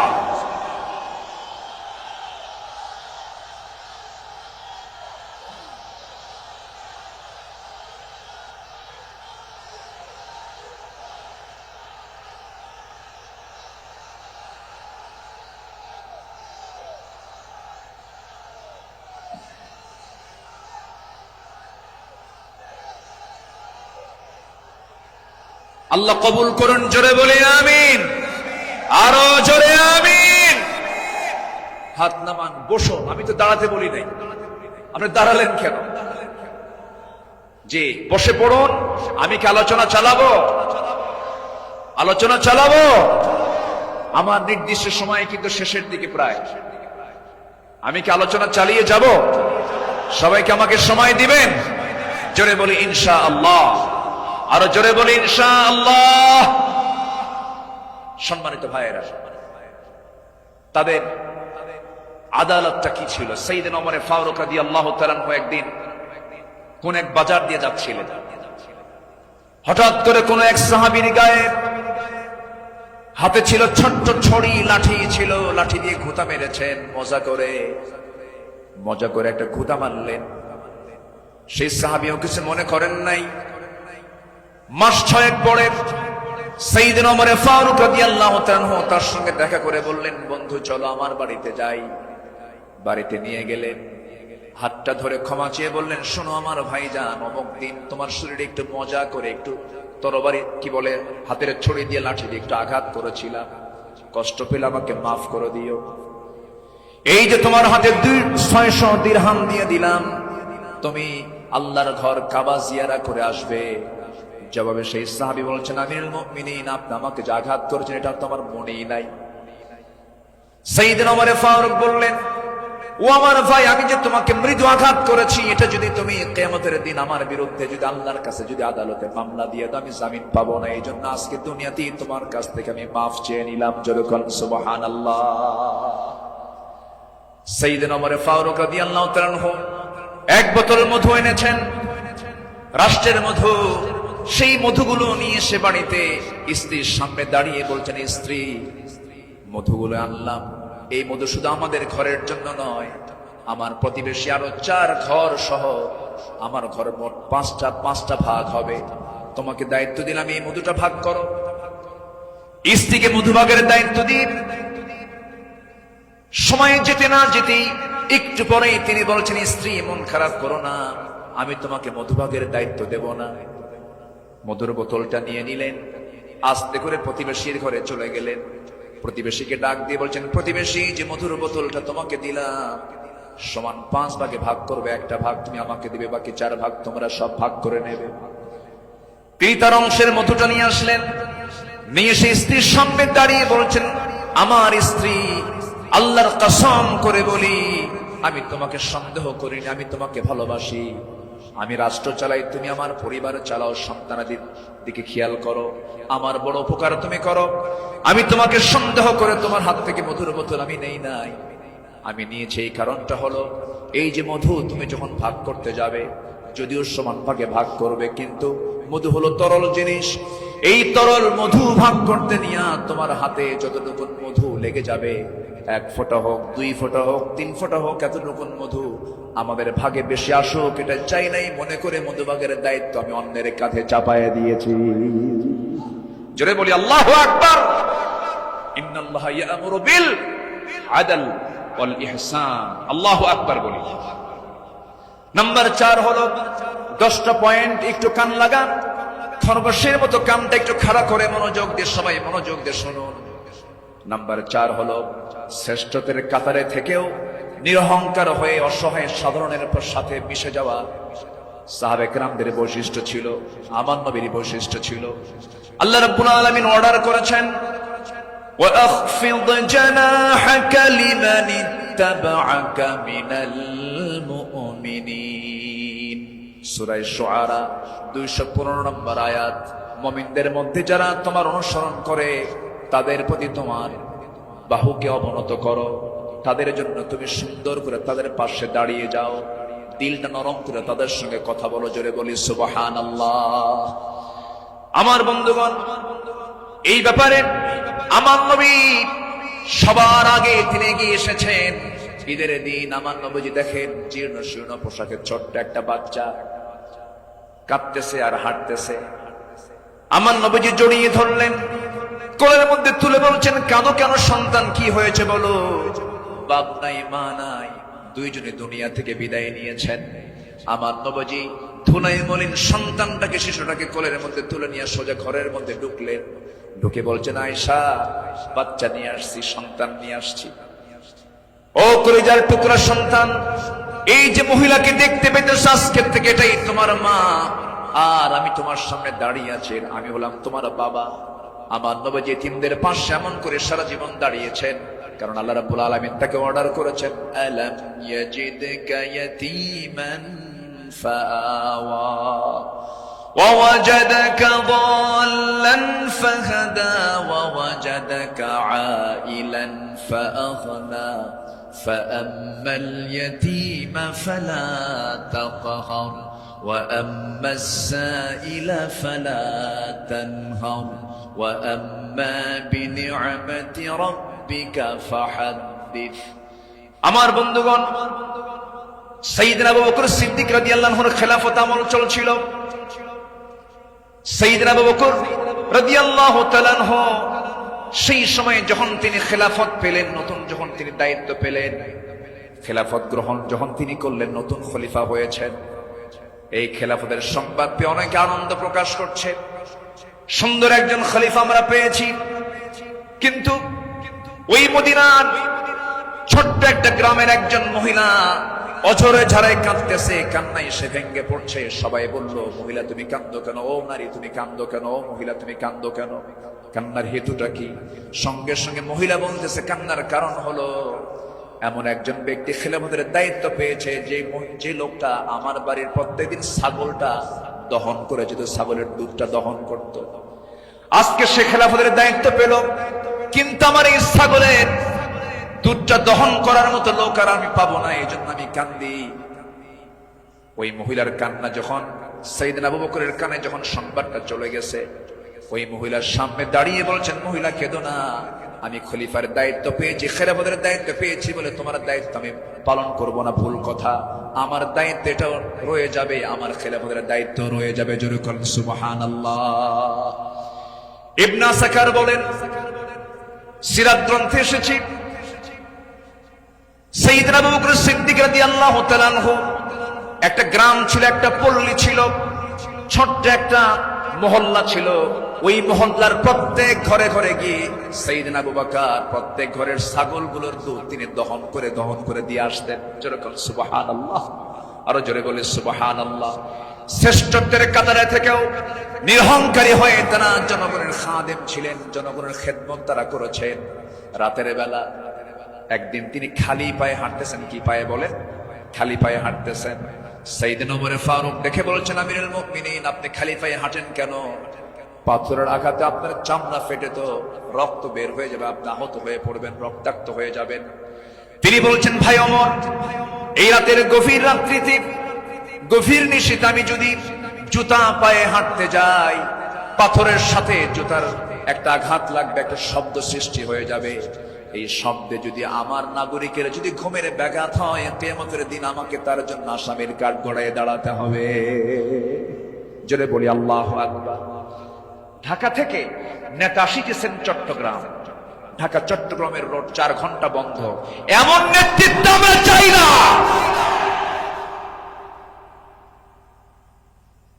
আমরা শাসক দেখতে চাই, জনগণের শাসক, ঠিক কিনা? আমরা কিসের শাসক দেখতে চাই?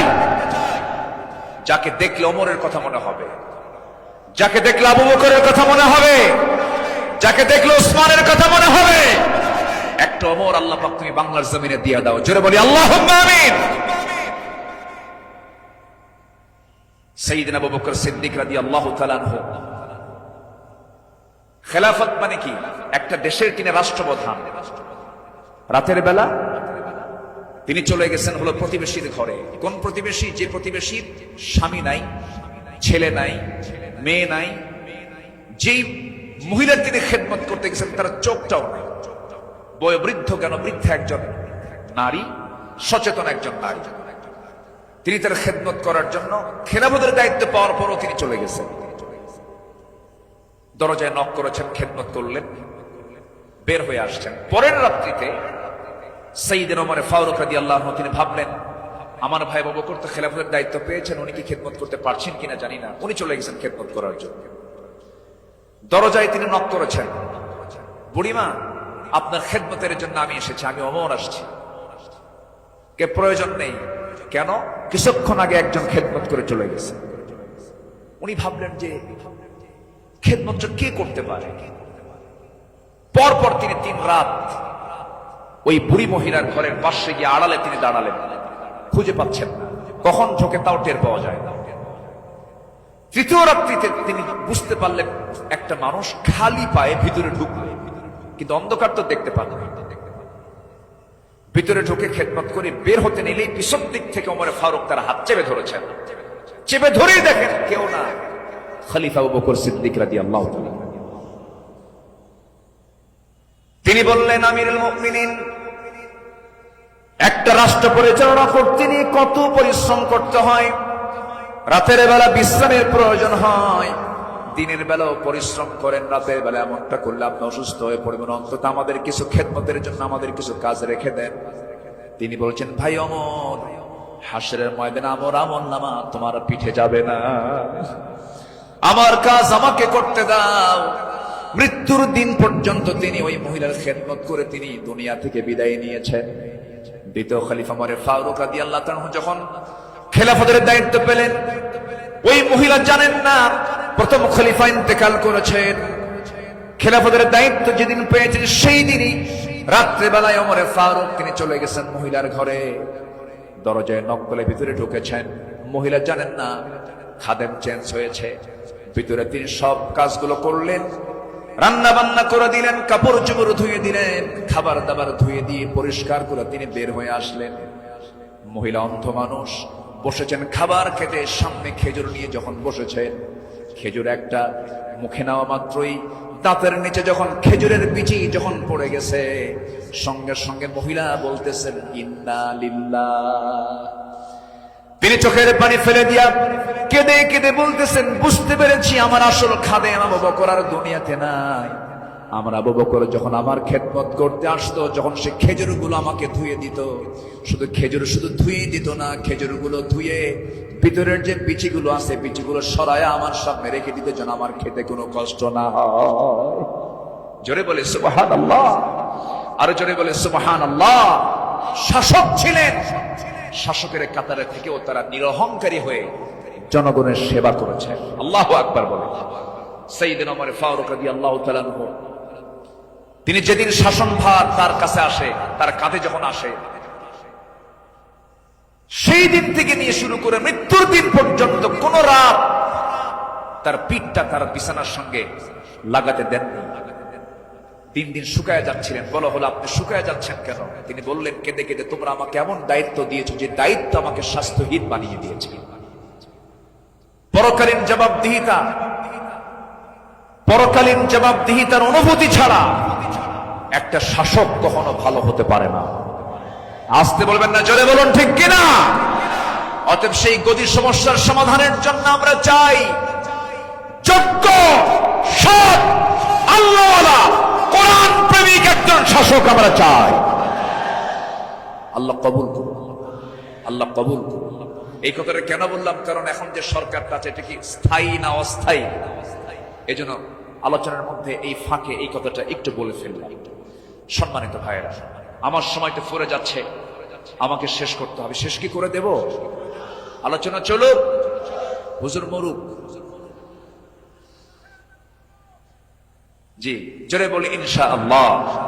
জি, আল্লাহ কবুল করুন, জোরে বলি আমিন। নাম্বার 5, সকল দুর্নীতি এবং অন্যায়ের বিরুদ্ধে কঠোর অবস্থান। আমার নবীরও ছিল, সাহাবে কিরামদের মাঝে এই বিষয়ে তারা খুব সতর্ক থাকতেন। আল্লাহ রাব্বুল আলামিন বলেন, ولا تأكلوا أموالكم بينكم بالباطل وتدلوا بها إلى الحكام لتأكلوا فريقا من أموال الناس بالإثم وأنتم تعلمون। জোরে বলুন আল্লাহু আকবার। তোমরা নিজেদের মধ্যে পরস্পরের সম্পদ অন্যায়ভাবে গ্রাস করো না, তা বিচারকদের নিকট উপস্থাপন করো না, যাতে অন্যের সম্পদের কিছু অংশ পাপের মাধ্যমে গ্রাস করতে পারো, যদিও তোমরা জানো কার কথা। আসতে বলবেন না, কার কথা। আরেক জায়গায় বলছেন, লা তাকুলু, তোমরা খেতে যেও না। কি খেতে যেও না? কুলু মিন তাইয়্যিবাত, পবিত্র খাবে, হারাম কিছু খাবে না। লা তাকুলুর রিবা আদআফা মুদাআফা আহাল্লাল্লাহুল বাইয়া ওয়া হাররামান রিবা। বিভিন্ন জায়গায় আল্লাহ পাক ক্লিয়ার কথা বলে দিয়েছেন। আমার বন্ধুগণ, সাহাবায়ে কেরাম দুর্নীতি কেমন করে বন্ধ করা যায়, অন্যের বিরুদ্ধে কেমন কঠোর হতে হয়, তা বাস্তব জীবনে তা দেখিয়ে দিয়েছেন। বাস্তব জীবনে আল্লাহ রাসূল তা বুঝিয়ে দিয়েছেন। বিচার কেমনে করতে হয়, বিচারের রায় কেমনে নামাতে হয়, তাও রাসূল শিখিয়ে দিয়েছেন। বিচার কি সবার জন্য সমান না সমান? আইন সবার জন্য, আইন সবার জন্য সমান। আমার নবীজি বসে আছেন, একটা বিচার আসলো। এক সম্ভ্রান্ত পরিবারের মহিলা কন্যা সন্তান চুরি করে ধরা পড়েছে। রাসূল বললেন, কোনো কথা নাই, হাত কাটো, হাত কেটে ফেলো। রাসূল অর্ডার দিলেন। আমার নবীর উপরে কথা বলার কোনো সাহস কারো নাই। ওই সম্ভ্রান্ত পরিবারের লোকজন এসে সাইয়েদনা ওমর ফারুককে বিভিন্ন কিছু বুঝায়া দিয়ে বলছেন, আপনি যদি রাসূলকে সুপারিশ করেন হয়তো রাসূল শুনতে পারেন। সাইয়েদনা ওমর ফারুক এসে আমার নবীর সামনে দাঁড়িয়ে বলছেন, ইয়া রাসূলুল্লাহ, যে মহিলার হাতের হাত কাটার অর্ডার দেওয়া হয়েছে সেটা সম্ভ্রান্ত পরিবারের, দেখুন তো কিছু করা যায় নাকি? আমার নবীজি সেই সময় আল্লাহর কসম করে বলেন, আল্লাহি, হে আমার ওমর, আল্লাহর কসম করে বললি, আল্লাহর কসম করে বলছি, এই চুরিটা যদি ওই সম্ভ্রান্ত পরিবারের মেয়ে ফাতিমা না হয়ে যদি কলিজার টুকরা মেয়ে আমার ফাতিমা বিনতে মুহাম্মদ হতো, যদি এটা প্রমাণ হয়ে যেত, লাকাতাতু ইয়াদাহা, আমি রাসূল নিজে তার হাতটা ধরে কেটে দিতাম। আল্লাহু আকবার। দুর্নীতির কোনো সুযোগ সেই সমাজে ছিল না, কারণ যারা বিচার করেছেন তারা ছিলেন হলো সৎ বিচারক। আমরা সৎ শাসক, সৎ বিচারক দেখতে চাই। আর সৎ শাসক এবং সৎ বিচারক সৃষ্টি তখনই হতে পারে যারা কোরআন সমাজে চায়। যারা সমাজে কি চায়? কোরআন চায়। সাইয়েদনা ওমর ফারুক রাদিয়াল্লাহু তাআলা আনহু, যে সময় তিনি খলিফাতুল মুসলিমিন, ইরাকের গভর্নর ছিলেন হলো আবু মুসা আশআরী রাদিয়াল্লাহু তাআলা আনহু। তিনি করলেন কি, তিনি একদিন মদিনায় এসে সাইয়েদনা ওমর ফারুক রাদিয়াল্লাহু আনহুর জন্য এবং তার স্ত্রী আতিকা রাদিয়াল্লাহু আনহার জন্য কিছু কাপড় চোপড় উপঢৌকন স্বরূপ নিয়ে আসলেন। নিয়ে এসে তার সামনে দাঁড়িয়ে বলছেন, আমিরুল মুমিনিন, আপনার জন্য এই যে আপনার জন্য কিছু কাপড় উপঢৌকন নিয়ে এসেছি। তিনি মুস্কি হাসি মারলেন। মুস্কি হাসি মেরে বললেন, আমার গভর্নর আবু মুসা আশআরী, তুমি আমার জন্য এই যে উপঢৌকন গুলো নিয়ে এসেছো, হাদিয়া নেওয়া সুন্নাত, হাদিয়া দেওয়া সুন্নাত, তাহাদু তাহাব্বু, ভালো কথা। এটা সাধারণ ব্যক্তিদের মাঝে হতে পারে, কিন্তু আমি শাসক, আমি যদি আজকে তোমার এই হুকুম গ্রহণ করি, ঘুষের পর্যায়েও যেতে পারে, আমি এটা গ্রহণ করব না। আল্লাহু আকবার বলেন। তিনি না গ্রহণ করে তার হাদিয়াটাকে উপঢৌকনটাকে তিনি ফেরত দিয়েছেন। শাসকের কাতারে থেকে এমন উপঢৌকন নাও আমি জায়েজ মনে করি না, বললেন ওমর ফারুক রাদিয়াল্লাহু তাআলা। আল্লাহু আকবার। সম্মানিত ভাই, সম্মানিত বন্ধুগণ, নাম্বার 6 হলো নির্ভীকতা এবং মহান আল্লাহর উপরে দৃঢ় তাওয়াক্কুল করা। এটা ছিল আমার নবী এবং সাহাবে কেরামদের সারা জীবনের আমল ছিল। জীবনে তারা চুল পরিমাণ কোনো ভয় পান নাই। আমরা কি ভয় করব কাউকে? কাকে ভয় করব? আল্লাহ ছাড়া কাউকে ভয় করা জায়েজ আছে? আল্লাহকে ছাড়া কাউকে ভয় করা কি জায়েজ আছে? আমার নবীজি কোন এক যুদ্ধের ময়দানে যাবেন, একটা গাছের নিচে তিনি শুয়ে পড়লেন। বাবলা গাছ, বাবলা গাছের ডালে তরবারি রেখে তিনি বিশ্রাম নিচ্ছিলেন। হঠাৎ করে এক বেদুইন এসে আমার নবীর সেই তলোয়ারটি তার হাতে তুলে নিয়ে বলতেছে, মুহাম্মদ, আমার হাতে তোমার জীবন, আমি তোমাকে এখন হত্যা করতে পারি। এই কথা বলা মাত্রই বলতেছে, এখন তোমাকে কে বাঁচাবে? বেদুইন বলছে, তোমাকে এখন কে বাঁচাবে মুহাম্মদ? আমার নবীজি বলেন, আমাকে বাঁচাবেন আমার আল্লাহ, আমাকে বাঁচাবেন আমার আল্লাহ, আমাকে বাঁচাবেন আমার আল্লাহ। 3 বার রাসূল যখন বললেন, ওই বেদুইনের হাত থেকে তরবারি থরথর থরথর করে পড়ে গেল। আমার নবীজি দৌড় মেরে গিয়ে সেই তরবারি হাতে নিয়ে বললেন, বেদুইন, এখন তোমাকে বাঁচাবে কে? আমি তো আল্লাহর কাছে আশ্রয় নিয়েছি, আল্লাহ আমাকে বাঁচাবে, এখন তোমাকে কে বাঁচাবে? বেদুইন তার চোখের পানি আটকাতে না পেরে আমার নবীর সামনে দাঁড়িয়ে বলছে, আপনি সত্যি আল্লাহর রাসূল, আপনি আমাকে পড়িয়ে দেন লা ইলাহা ইল্লাল্লাহ, ফাইদা আযামতা ফাতাওয়াক্কাল আলাল্লাহ ওয়া কাফা বিল্লাহি ওয়াকিলা ইন্নাল্লাহা ইউহিব্বুল মুতাওয়াক্কিলিন ওয়া মান ইয়াতাওয়াক্কাল আলাল্লাহ ফাহুয়া হাসবুহ। যে ব্যক্তি আল্লাহর প্রতি তাওয়াক্কুল করবে, আল্লাহ তার জন্য যথেষ্ট হয়ে যান। আমাদের ভরসা রাশিয়া নয়, আমেরিকা নয়, ইন্ডিয়া নয়, চায়না নয়, আমাদের কারো মধ্যে ভরসা করার দরকার না। আমাদের ভরসা কে? আসতে বলবেন না, তিনি কে? আমাদেরকে বাঁচাবেন তিনি, যার হাতে আমাদের প্রাণ, তিনি সে আল্লাহ আমাদেরকে বাঁচাবেন। আল্লাহ কবুল করুন, জোরে বলি আমিন। ইসলাম গ্রহণ করেছেন 40 নম্বরে। 41 নম্বরে সাইয়েদনা ওমর ফারুক রাদিয়াল্লাহু তাআলা ইসলাম কবুল করেই রাসূলের সামনে তরবারি রাসূলের পায়ের কাছে রেখে বললেন, ইয়া রাসূলুল্লাহ, আমাদের মুসলমানদের সংখ্যা কত? আমার রাসূল বললেন, ওমর, সাহাবীর সংখ্যা মাত্র 40 জন, 40 থেকে 41 জন। সাইয়েদনা ওমর ফারুক, এটাই বিশাল সংখ্যা। আজকে আমরা কাবার চত্বরে গিয়ে প্রকাশ্যে ঘোষণা করব লা ইলাহা। কোন সাহাবী বললেন? বলেন কোন সাহাবী? আজকে তো এক সাহাবীর ইতিহাসটা একটু বেশি টানলাম, প্রসঙ্গটা চলে আসলো। তিনি বলে ফেললেন, কি পরিমাণ সাহস হতে পারে! সাহসের পিরামিড সাইয়েদনা ওমর ফারুক দিয়ে প্রকাশ্য রূপে সামনে ঘোষণা করলেন, কে আছো? আমার সামনে আসো, লা ইলাহা। তরবারি হাতে দৃপ্ত পদক্ষেপে আল্লাহু আকবার ধ্বনিতে মুখরিত করে আকাশ বাতাস সামনের দিকে যেতে লাগলেন। আবু জেহেল হতভম্ব হলো। আবু জেহেল মনে মনে ভাবলো, পাঠালাম কি জন্য, আর হয়ে গেল কি? সাইয়েদনা ওমর ফারুক রাদিয়াল্লাহু তাআলা এত সাহসী ছিলেন, সেই বজ্র কণ্ঠের ওমর এখনো দরকার আছে না নাই? সেই বজ্র কণ্ঠের ওমর এখনো দরকার আছে না নাই? নতুন বাংলাদেশ তৈরি করার জন্য ওমর প্রয়োজন, আবু বকর প্রয়োজন। আমরা আবু বকরের মতো দৃঢ়চেতা হব, ওমরের মতো সাহসী হব, ওসমানের মতো ধৈর্যশীল হব, আলীর মতো লড়াকু সৈনিক হয়ে বাতিল শক্তির মোকাবেলায় আমরা ঝাঁপিয়ে পড়ব প্রয়োজনে। রাজি আছেন কারা কারা? হাত উঁচু করে দেখান মুসলমান।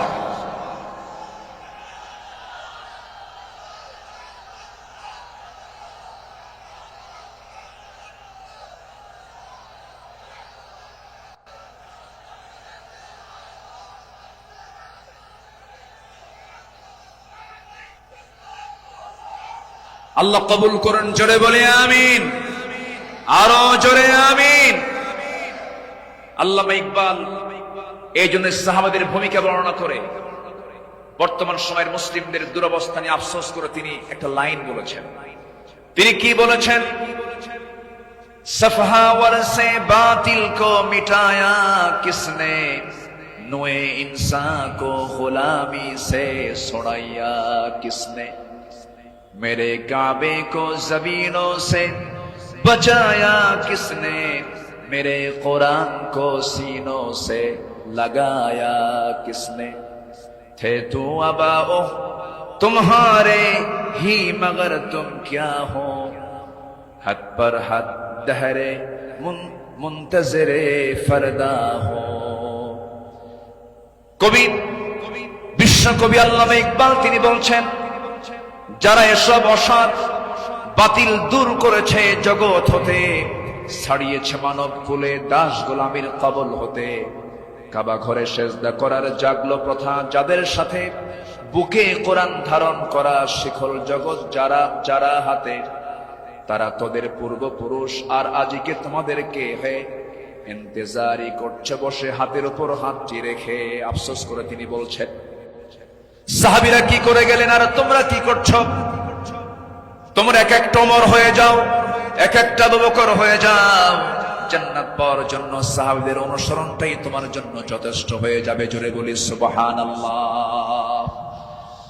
নাম্বার 7 হলো নিজ দায়িত্বের ভারে অস্থির চিত্ততা নিয়ে আমার রাসূল চলতেন, সাহাবে কেরামও চলতেন। আমার নবীজি বিদায় হজের ভাষণের দিন আমার নবীজি কেঁদে অস্থির হয়ে যাচ্ছিলেন। সাহাবে কেরামকে লক্ষ্য করে বলছেন, ওয়া আনতুম তুসআলুনা আন্নী ফামা আনতুম কাইলুন, আমার ব্যাপারে প্রশ্ন করা হলে তোমরা কি বলবে? সাহাবীরা বললেন, নাশহাদু আন্নাকা ক্বাদ বাল্লাগতা ওয়া আদাইতা ওয়া নাসাহতা, আমরা সাক্ষ্য দেব আপনি দায়িত্ব পালন করেছেন, আপনি উপদেশ দিয়েছেন। এই কথা শুনে আমার নবীজি শাহাদাত আঙ্গুলে উঁচু করে আকাশের দিকে লক্ষ্য করে আল্লাহকে বলছেন, আল্লাহুম্মা শাহাদ, আল্লাহুম্মা শাহাদ, আল্লাহুম্মা শাহাদ, আল্লাহ তুমি সাক্ষী থাকো, আল্লাহ তুমি সাক্ষী থাকো, আমার সাহাবীরা আমার পক্ষে কথা বলছে। আল্লাহু আকবার। নিজের দায়িত্ব নিয়ে রাসূল খুব অস্থির চিত্ততা প্রকাশ করতেন মাঝে মাঝে। আমার বন্ধুগণ, আমার নবীজি মাঝে মাঝে এত পরিমাণ কাঁদতেন, কান্নার পরিমাণ এত হতো, আমার নবীজি যখন সেজদায় পড়ে যেতেন না, সেই শরীফের হাদিসে এসেছে, পানি গরম হলে পরে টকবক যেমন আওয়াজ হয়, ফুটন্ত পানি যেমন টকবক টকবক আওয়াজ করে, আমার নবীজি সেজদার সময় এত পরিমাণ কাঁদতেন। আমার নবীজির সেজদার সময় যে মুখ থেকে কান্নার আওয়াজটা বের হতো টকবক করা পানির মতো। এত কাঁদতেন তিনি। কেন কাঁদতেন? কি জন্য কাঁদতেন? তিনি শুধু চেয়েছেন, ও আল্লাহ, আমার উম্মতকে তুমি জাহান্নাম দিবা না, আমার উম্মতকে তুমি জান্নাত দিবা। তিনি তার নিজের জন্য বেশি কেঁদেছেন না, উম্মতের জন্য বেশি কেঁদেছেন, উম্মতের জন্য বেশি কেঁদেছেন। আমার বন্ধুগণ, এই জন্য এই পৃথিবীতে সবচাইতে বেশি ভালোবাসবে 1 নাম্বার কাকে বলেন? আসতে বলবেন না কাকে? নাম্বার 2 হচ্ছে মুহাম্মদ সাল্লাল্লাহু আলাইহি ওয়াসাল্লামকে আমরা ভালোবাসবো। তিনিও ভালোবেসেছেন। আমার ভাইয়েরা, আমার বন্ধুগণ, নাম্বার 8 হলো আদর্শ নেতৃত্বের অনুতুলনীয় আলোকচ্ছটাই সাহাবে কেরাম। সাহাবে কেরামকে আল্লাহ রাব্বুল আলামিন অনেক সম্মান দান করেছেন। লাকাদ আরসালনা রুসুলানা বিল বাইয়িনাতি ওয়া আনজালনা মাআহুমুল কিতাবা ওয়াল মিজানা লিয়াকুমান নাসু বিল কিসত। জোরে বলুন আল্লাহু আকবার। আমার বন্ধুগণ, সময় যেহেতু কম, শেষের দিকে আস্তে আস্তে চলে যাচ্ছি। নাম্বার 9 হলো তাকওয়ার উজ্জ্বল দৃষ্টান্ত ছিলেন আমার নবী এবং সাহাবে কেরাম। লাকিনিল্লাযীনা তাকাও রাব্বাহুম লাহুম জান্নাতুন তাজরি মিন তাহতিহাল আনহার الأنهار خالدين فيها نزلا من عند الله وما عند الله خير للأبرار। জোরে বলুন আল্লাহু আকবার। যারা নিজেদের প্রতিপালককে ভয় করে চলে, তাদের জন্য আছে এমন সব উদ্যান, এমন সব জান্নাত যার তলদেশ দিয়ে নহর প্রবাহিত। আল্লাহর পক্ষ থেকে অতিথিয়তা স্বরূপ তারা সর্বদা সেখানে থাকবে। আল্লাহর নিকট যা কিছু আছে পুণ্যবানদের জন্য তাই হলো শ্রেষ্ঠ। জোরে বলি সুবহানাল্লাহ। তাকওয়া কাকে বলে সাহাবায়ে কেরাম শিখিয়েছেন, তাকওয়া কাকে বলে আম্বিয়ে কেরাম শিখিয়েছেন। বিশেষ করে আমার নবীজি তাকওয়ার তিনি মূর্ত প্রতীক ছিলেন। আমার বন্ধুগণ, নাম্বার 10 হলো, নাম্বার 10 সর্বশেষ যেটা, সেটা হলো আল্লাহর কাছে বিনম্র চিত্তে অশ্রু ঝরানো, চোখের পানি ফেলে ফেলে কাঁদা। এই দুনিয়াতে আমি যখন জন্ম নিয়েছি আমার প্রথম প্রশ্ন ছিল হাসা না কাঁদা, হাসি না কান্না। মার পেট থেকে দুনিয়াতে এসে আমি কেঁদেছি না হেসেছি? কেঁদেছি। মূলত এই জায়গাটা হলো, এই দুনিয়াটা হলো কান্নাকাটি করার জায়গা। হাসির জায়গা হলো জান্নাত, আনন্দের জায়গা হলো জান্নাত। জান্নাতে গিয়ে বান্দার জীবনের সব সমস্ত আনন্দ সেই জান্নাতই সে ভোগ করবে। হুজিবাতুল জান্নাতু বিল মাকারিহ, হুজিবাতুন নারু বিশ শাহাওয়াত। আমার বন্ধুগণ, আমার নবীজি যখন কাঁদতেন, অস্থির হয়ে যেতেন, তার চোখের কোনা বেয়ে টপ টপ করে পানি পড়তো, দাড়িগুলো ভিজে যেত, কপাল ফুলে যেত, হাঁটুগুলো ফুলে যেত। ঘন্টার পরে ঘন্টা সেজদায় পড়ে কেঁদেছেন, কারণ আল্লাহ পাক তার শানে বলেছেন ওয়া মিনাল লাইলি ফাতাহাজ্জাদ বিহি নাফিলাতাল লাক আসা আন ইয়াবআসাকা রাব্বুকা মাকামান মাহমুদা। জোরে বলুন আল্লাহু আকবার। আরেক জায়গায় বলছেন ওয়াল্লাযীনা ইয়াবিতুনা লিরাব্বিহিম সুজ্জাদান ওয়া কিয়ামা والذين يقولون ربنا اصرف عنا عذاب جهنم إن عذابها كان غراما إنها ساءت مستقرا ومقاما। আল্লাহর যারা বান্দা হবে, রাত গভীর হয়ে যাবে, সবাই ঘুমের সাগরে হাবুডুবু খাবে, কিন্তু আল্লাহর পছন্দের বান্দা যারা, তারা তো জানেই আল্লাহ সব সময় প্রথম আকাশে আসেন না। আল্লাহ তাআলা প্রথম আকাশে আসেন কোন সময়? বলুন কোন সময়? কোন সময়? কোন সময়? কোন সময়? শেষ রাত্রিতে চলে আসেন। ফিস সামাঈদ দুনিয়া আলা মিন মুস্তাগফিরিন ফাগফির লাহ। কোন ক্ষমা প্রার্থী আছে আমার কাছে ক্ষমা চাবে? সেই সময় আল্লাহ পাক দুনিয়ার আকাশে চলে আসেন। আল্লাহর পছন্দের বান্দা এই চান্সটা ছেড়ে দেন না। শেষ রাত্রে উঠে চোখের পানি ফেলে শিশুর মতো যারা কান্নাকাটি করবে, আল্লাহর কাছে যারা রোনাজারি করবে, আপনি কি জানেন 7 সমুদ্রের পানি দিয়ে জাহান্নাম নিভতে পারে না, কিন্তু বান্দা যদি আল্লাহর ভয়ে 1 ফোঁটা চোখের পানি ফেলতে পারে, 1 ফোঁটা চোখের পানি 7টা জাহান্নামকে নিভাইয়া দিতে পারে। আমরা কাঁদবো কার কাছে? আসতে বলবেন না, কাঁদবো কার কাছে? পৃথিবীতে কান্নাকাটি করার জায়গা কয়টা? বলেন কয়টা জায়গা? এক জায়গা কার কাছে? আল্লাহর কাছে আমরা চোখের পানি ফেলে ফেলে কাঁদবো, আল্লাহর কাছে আমরা রোনাজারি করব। পৃথিবীর মানুষের কাছে কাঁদবেন, কেউ বলবো ফিরাতে এমনি কাঁদেন, কোন একটা লক্ষ্য আছে, মতলব খারাপ। কত কি বলবে, স্বামী তার বউয়ের কাছে কাঁদবে, বউ তার স্বামীর কাছে কাঁদবে, ছেলে বাবার কাছে কাঁদবে, বাবা ছেলের কাছে কাঁদবে, সেখানে কিছু স্বার্থ থাকতে পারে। কিন্তু বান্দা যদি শুধুমাত্র আল্লাহর জন্য কাঁদতে পারে, আল্লাহ রাব্বুল আলামিন তার বান্দার সেই কান্নার পরিপূর্ণ জাযা, পরিপূর্ণ পুরস্কার সেই বান্দার হাতে তুলে দিবে। এই জন্য আমরা চোখের পানি খরচ করব কার জন্য? আসতে বলবো না, কার জন্য আমরা খরচ করব? ইন্নাল্লাযীনা উতুল ইলমা মিন ক্বাবলিহি ওয়া ইযা ইউতলা আলাইহিম ইয়াখিরুনা লিল আযকানি সুজদা। সূরা বনী ইসরাঈল 107 নম্বর আয়াত। যাদেরকে এর পূর্বে জ্ঞান দান করা হয়েছে, তাদের সামনে যখন আবৃত্তি করা হয়, তখন তারা বিনয়ের সাথে কাঁদতে কাঁদতে ভূমিতে জমিনে তারা লুটিয়ে পড়ে। ইয়াখিরুনা লিল আযকানি সুজদা। এই জন্য আমরা কাঁদবো। চোখের পানি যদি ফেলতে চাই, একমাত্র ফেলবো আমরা কার জায়গায়? কার কাছে? বলেন কার কাছে? কার কাছে? আল্লাহর কাছে।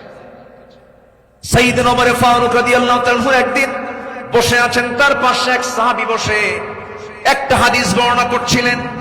মিসকাল হাববাতিন মিন কিবার, যার মধ্যে যারা পরিমাণ অহংকার কাজ করবে, লা ইয়াদখুলুল জান্নাহ, সে ব্যক্তি জান্নাত পাবে না। ওমর ফারুক সেই জায়গা থেকে লাফ মেরে গিয়ে জমিনে লুটিয়ে পড়লেন। গোটা শরীর তিনি ধুলায় মলিন করলেন। আর বলেন ওমর তোকে মানুষ খলিফা বলে, তোকে মানুষ শাসক বলে, ওমর তোর মধ্যে মনে হয় অহংকার ঢুকে গেছে, আল্লাহ তোকে মাফ করবে না। আকাশের দিকে দুটো হাত তুলে আফসোস করে বলছেন, আকাশের মালিক আল্লাহ, তুমি যদি গোটা দুনিয়ার সমস্ত মানুষকে তুমি যদি জান্নাত দিয়ে দাও আর একজন ব্যক্তিকে যদি জাহান্নাম দিয়ে দাও, আমার মনে হয় আমি ওমর সে একজন ব্যক্তি, জাহান্নাম আমি যাব মনে হয় আমার সে আমল নয়, আল্লাহ আমাকে মাফ করে দিও, আল্লাহ আমাকে ক্ষমা করে দিও।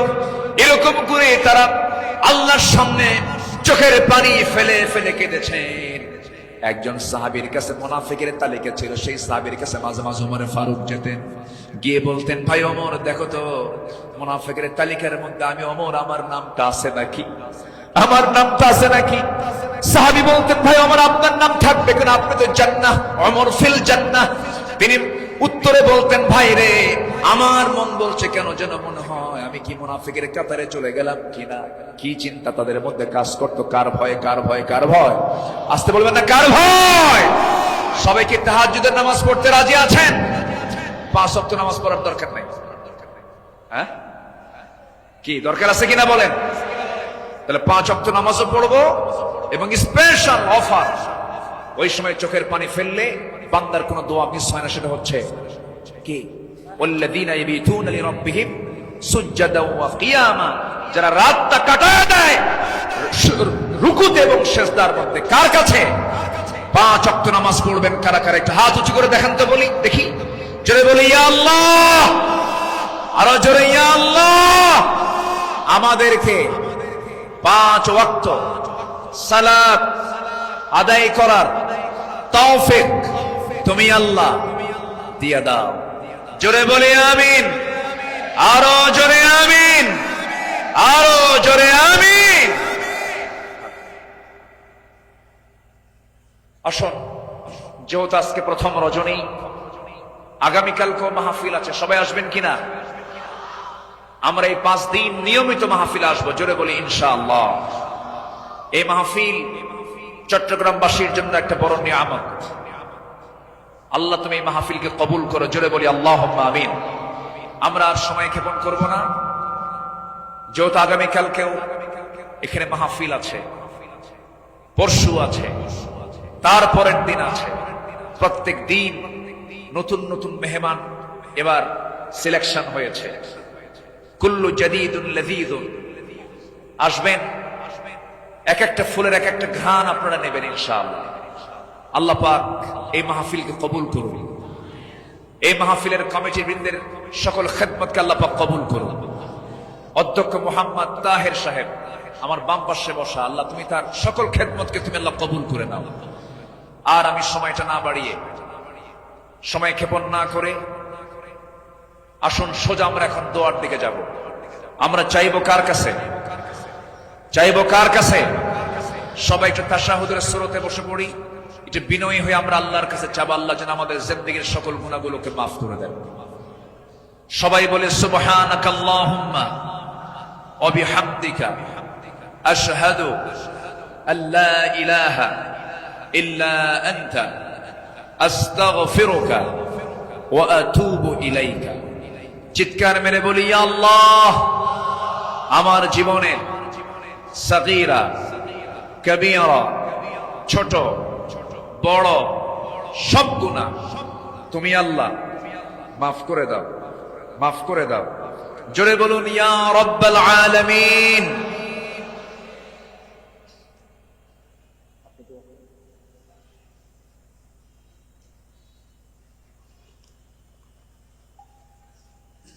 সবার কাছে আমি দোয়া চাই, সবাইকে আমার জন্য দোয়া করবেন। আমিও দোয়া করি আপনার জন্য, আল্লাহ যেন আমাদের এই সম্পর্ক যেন হাসর পর্যন্ত গড়িয়ে দেন। জোরে বলি আল্লাহুম্মা আমিন, আল্লাহুম্মা আমিন। ربنا ظلمنا أنفسنا وإن لم تغفر لنا وترحمنا لنكونن من الخاسرين ربنا لا تزغ قلوبنا بعد إذ هديتنا وهب لنا من لدنك رحمة ইন্নাকা আনতাল ওয়াহ্হাব। আয় আল্লাহ তাআলা, সন্ধ্যা থেকে শুরু করে নিয়ে 10টা পর্যন্ত দীর্ঘ সময় ধরে তোমার কালামের একটা আয়াতকে সামনে রেখে তোমার পছন্দের গোলাম আমাদের পয়গম্বর রাসূলের জীবন থেকে, তোমার পছন্দের বান্দা সাহাবে কেরামদের জীবন থেকে কিছু আলোচনা করেছি। তোমার কালাম থেকে কিছু কথা বলে শেষ সময়ে তোমার শাহী দরবারে কাঙ্গাল ফিকিরের মতো দুটো হাত পেতেছি আল্লাহ। আয় আল্লাহ তাআলা, চট্টগ্রামের এই প্যারেড ময়দান তুমি আল্লাহ বান্দাদের দিকে তাকায় দেখো, ভিক্ষুকের মতো হাত পেতে আছে রে আল্লাহ। গুনার দিকে নজর দিও না, বান্দা মনে করে তামাম জিন্দেগীর সমস্ত গুনাহগুলোকে মাফ করে দাও। আয় আল্লাহ তাআলা, দুটো হাত যখন তুলে রাখি দুজন মানুষের কথা বেশি বেশি মনে পড়ে যায় রে। আমাদের মাঝ থেকে যাদের জনম দুঃখিনী মা, জনম দুঃখী বাপজান যারা দুনিয়া থেকে বিদায় নিল, জিন্দেগীর গুনাহগুলো মাফ করে দাও, কবরগুলোকে জান্নাতের টুকরা বানায়া দাও। অনেক আলোচনা শেষ করি, বাড়ি ফিরে যাব রে। সব দেখবো, ছেলে দেখবো, মেয়ে দেখবো, স্ত্রী দেখবো, সন্তানদের দেখবো, আত্মীয় স্বজন দেখবো, কিন্তু মার দিকে তাকায় দেখতে চাবো, কিন্তু মার ঘরে মা নাই, মা কবরে চলে গেছেন। বাবা নাই, বাবা কবরবাসী হয়েছেন রে। গোটা পৃথিবীর সব খবর ঘরের কোণে বসে সব দেখা যায়, জানা যায়, শোনা যায়, কিন্তু ঘরের কোণে মা, কবরে মা শুয়ে আছেন, তার কোনো খবর দুনিয়াবাসীর কাছে থাকে না রে আল্লাহ। সে আব্বা আম্মা যারা চলে গেল, জিন্দেগীর গুনাহগুলো মাফ করে দাও, কবরগুলোকে জান্নাতের টুকরা বানায়া দাও। ও আল্লাহ, এমন বান্দা আমার সঙ্গে হাত তুলতে পারেন, নিজের হাতে নিজের মাকে দাফন করেছেন, নিজের বাপকে নিজে হাতে কবরে নিয়ে কবরে শোয়া দিয়েছেন রে। সে আব্বা আম্মা যারা চলে গেছে, কবরের সমস্ত আযাবকে মাফ করে দিয়া কবরগুলোকে জান্নাতের বাগান বানায়া দাও। আব্বা আম্মার জন্য কি দোয়া তাও শিখিয়ে দিয়েছ, হাত একটু উঁচু করে আল্লাহর শেখানো দোয়া পড়ে আওয়াজ দিয়ে দিয়ে আমার সঙ্গে ঠোঁট মিলায়া সবাই আকাশ বাতাস মুখরিত করে সবাই আমার সঙ্গে ঠোঁট মিলায়া বলুন, রব্বিরহামহুমা কামা রব্বায়ানি সগীরা, রব্বিরহামহুমা কামা রব্বায়ানি সগীরা, রব্বিরহামহুমা কামা রব্বায়ানি সগীরা। আয় আল্লাহ তাআলা, বিশেষ করে এই মাহফিলের আয়োজন যারা করলেন, শোনার জন্য দূর দূরান্ত থেকে যারা আসলেন, বিনিময়ে কিয়ামতের কঠিন ময়দান যেদিন কেউ কাউকে চিনবে না, এমনকি মা সন্তানকে পর্যন্ত স্বীকার করে বসবে, যেদিন মানুষ কাঁদতে কাঁদতে চোখের পানিগুলো ফরে যাবে, চোখ থেকে রক্ত বের হওয়া শুরু হয়ে যাবে, সেই কঠিন মুসিবতের দিন এই মাহফিল সবার জন্য নাজাতের মাধ্যম তুমি আল্লাহ বানায়া দিও। ও আল্লাহ, ইসলামী সমাজ কল্যাণ পরিষদ চট্টগ্রামের সঙ্গে যারা শুরু থেকে ছিলেন, আজকে তারা দুনিয়াতে অনেকেই নাই, মেহেরবানি করে তাদের কবরগুলোকে জান্নাতের টুকরা বানায়া দাও। আয় আল্লাহ তাআলা, তোমার বান্দাগুলো দুটি হাত ভিক্ষুকের মতো পেতে আছে, তুমি আল্লাহ ভালো করে জানো, তুমি তো অন্তর্যামী আল্লাহ। তোমার বান্দাদের মনের বাসনা কি তুমি আল্লাহ ভালো করে জানো, যার যার চাওয়া তুমি আল্লাহ পাওয়া করে দিও। রোগাক্রান্ত থেকে রোগ মুক্ত করো, ঋণগ্রস্ত থেকে ঋণ মুক্ত হওয়ার তৌফিক দিয়া দাও। ব্যবসায়ী ঘাটতি, ব্যবসায়ী তুমি আল্লাহ বরকত দিয়া দাও। পরিবারে অশান্তি, তুমি আল্লাহ শান্তি দিয়া দাও। যার যে সমস্যাগুলো আছে মেহেরবানি করে তুমি আল্লাহ সমাধান করে দাও। লা তাদা লানা যামবান ইল্লা গফরতাহ ওয়ালা হাম্মান ইল্লা ফাররাজতাহ ওয়ালা দাইনান ইল্লা কাদাইতাহ ওয়ালা মারিদান ইল্লা শাফাইতাহ ওয়ালা হাজাতান মিন হাওয়াইজিদ দুনিয়া ওয়াল আখিরাহ। আয় আল্লাহ তাআলা, এমন সময় হাত তুলেছি 180 কোটি মুসলমানের দুনিয়ায় মুসলমানদের পায়ের তলায় মাটি নাই। আয় আল্লাহ তাআলা, 180 কোটি মুসলমানের জন্য একটা ওমর দারুণ দরকার। আল্লাহ মেহেরবানি করে মুসলিম উম্মার জন্য একটা ওমর তুমি আল্লাহ দুনিয়াতে পাঠায়া দাও। মুসলমানদের বাইতুল আকসা তুমি আল্লাহ মুসলমানদের হাতে তুলে দাও।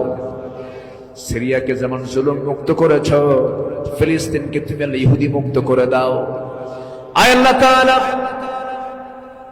তোমার দরবারে প্রার্থনা করছি, বেঁচে থাকলে এই চেয়ারে বসে যিনি কথা বলতেন সেই পাখিটাকে আমরা হারিয়ে ফেলেছি। আল্লাহ, তোমার দরবারে ফরিয়াদ করি, এই পাখিটা, আয় আল্লাহ তাআলা, এই কোরআনের পাখির কবরটাকে তুমি আল্লাহ জান্নাতের টুকরা বানায়া দাও। ও আল্লাহ, তার জালালিত স্বপ্ন এই জমিনে কোরআনের রাজ কায়েম হবে, এমন দৃশ্য দেখার তৌফিক তুমি আল্লাহ আমাদের সবাইকে দিয়ে দাও। ও আল্লাহ, এই মঞ্চে কথা বলেছেন অনেকে আজকে দুনিয়াতে নাই। যারা দুনিয়া থেকে বিদায় নিয়েছেন, কবরগুলোকে জান্নাতের টুকরা বানায় দিও। আয় আল্লাহ তাআলা, দুনিয়া থেকে কোন দিন বিদায় নেব জানি না, তবে যেদিন মরমরে টান মেরে ঘর থেকে বের করে দেবে, জীবনের শেষ গোসলটা হয়ে যাবে, মরা মুখ সব দেখে দেখে চলে যাবে, আত্মীয় স্বজন দিয়ে ঘর বাড়ি ভরে যাবে রে ভাই, চোখের পানি ফেলে ফেলে কাঁদবে, বউটা বলবে স্বামী আমার কোথায় চলে গেলে, এই যে সংসারের চাবিটা কার হাতে দেব? সন্তানগুলো কাঁদতে কাঁদতে গলা ভেঙে যাবে, অস্থির হয়ে পড়বে, অজ্ঞান হয়ে যাবে, সব টেনে হেঁচড়ে আমাকে ঘর থেকে জীবনের শেষবারের মতো বিদায় দিয়ে দেবে রে, জীবনের শেষ গোসলটা করায় দেবে। সেলাইওয়ালা কাপড় চোপড় গুলো ছিল সব কেচে দিয়ে কেটে কেটে খুলে খুলে নেবে, সমস্ত কাপড়গুলো অচল হয়ে যাবে রে। বাজার থেকে কম দামি সাদা কাফনের কাপড় নিয়ে আসবে, সেলাই নাই, পকেট নাই, বুতাম নাই, দেহের মধ্যে ঢুকায় দিয়া মাথায় বাঁধন, পায়ে বাঁধন দিয়া দেবে রে। টেনে হেঁচড়ে জানাজায় নিয়ে যাবে, জানাজা শেষ হয়ে যাবে, মরা মুখ সব একটা বারের মতো দেখে নেবে, টেনে হেঁচড়ে কবরের দিকে নিয়ে চলে যাবে, কবরে রেখে সব চলে আসবে। দিন শেষে বন্ধু আমার কেউ না, তুমি আল্লাহ, তুমি ছাড়া। ওই কবরে রেখে আসবে রে, 24 ঘন্টা যাবে না, মাথার চুলের পতন ঘটে যাবে, চুলগুলো খসে খসে পড়বে। যেই চুলে এত তেল দিলাম, এত সাবান দিলাম, এত শ্যাম্পু দিলাম, চুল শেষ 24 ঘন্টা। 3 দিনের মাথায় চামড়াগুলো গলে গলে পোকার পেটের খাবার হয়ে যাবে রে। মাত্র 7 দিন লাগবে না, পেটের নাড়ি বুড়ি সব চোখ মুখ কান নাকটা বের হওয়া শুরু হয়ে যাবে, কিম্ভূত কিমাকার চেহারা হয়ে যাবে। মাত্র 3টা মাস। যদি কেউ কবর খনন করে দেখতে যায়, কয়েকটা হাড্ডি ছাড়া কিছুই খুঁজে পাওয়া যাবে না রে আল্লাহ। এই তো আমার জীবনের শেষ অবস্থা আল্লাহ। বুঝতে পেরেছি তুমি আল্লাহ, তুমি ছাড়া আমার কোনো বন্ধু নাই রে। ও আল্লাহ, সে অন্তিম সময় যখন চলে আসবে, আমাদের সবার জবানে, সবার জেহেনে, সবার জবানে জারি করে দিও কালো যে কালিমা তাইয়্যিবা, লা ইলাহা ইল্লাল্লাহ মুহাম্মাদুর রাসূলুল্লাহ। আসসালামু আলাইকুম ওয়া রাহমাতুল্লাহি ওয়া বারাকাতুহু। নামাজ হবে এশার নামাজ।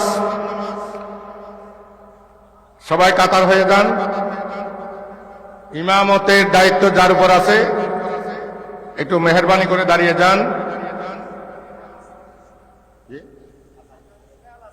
আগামীকাল আসরের নামাজের পর থেকে তাফসীর মাহফিলের কার্যক্রম শুরু হবে এবং আমাদের এশার নামাজের পর তাফসীর মাহফিলের বিভিন্ন ইন্তেজামিয়া কমিটির যারা বিভাগীয় প্রধান সবাই স্টেজে চলে আসবেন। স্টেজে আমাদের পর্যালোচনা বৈঠক আছে।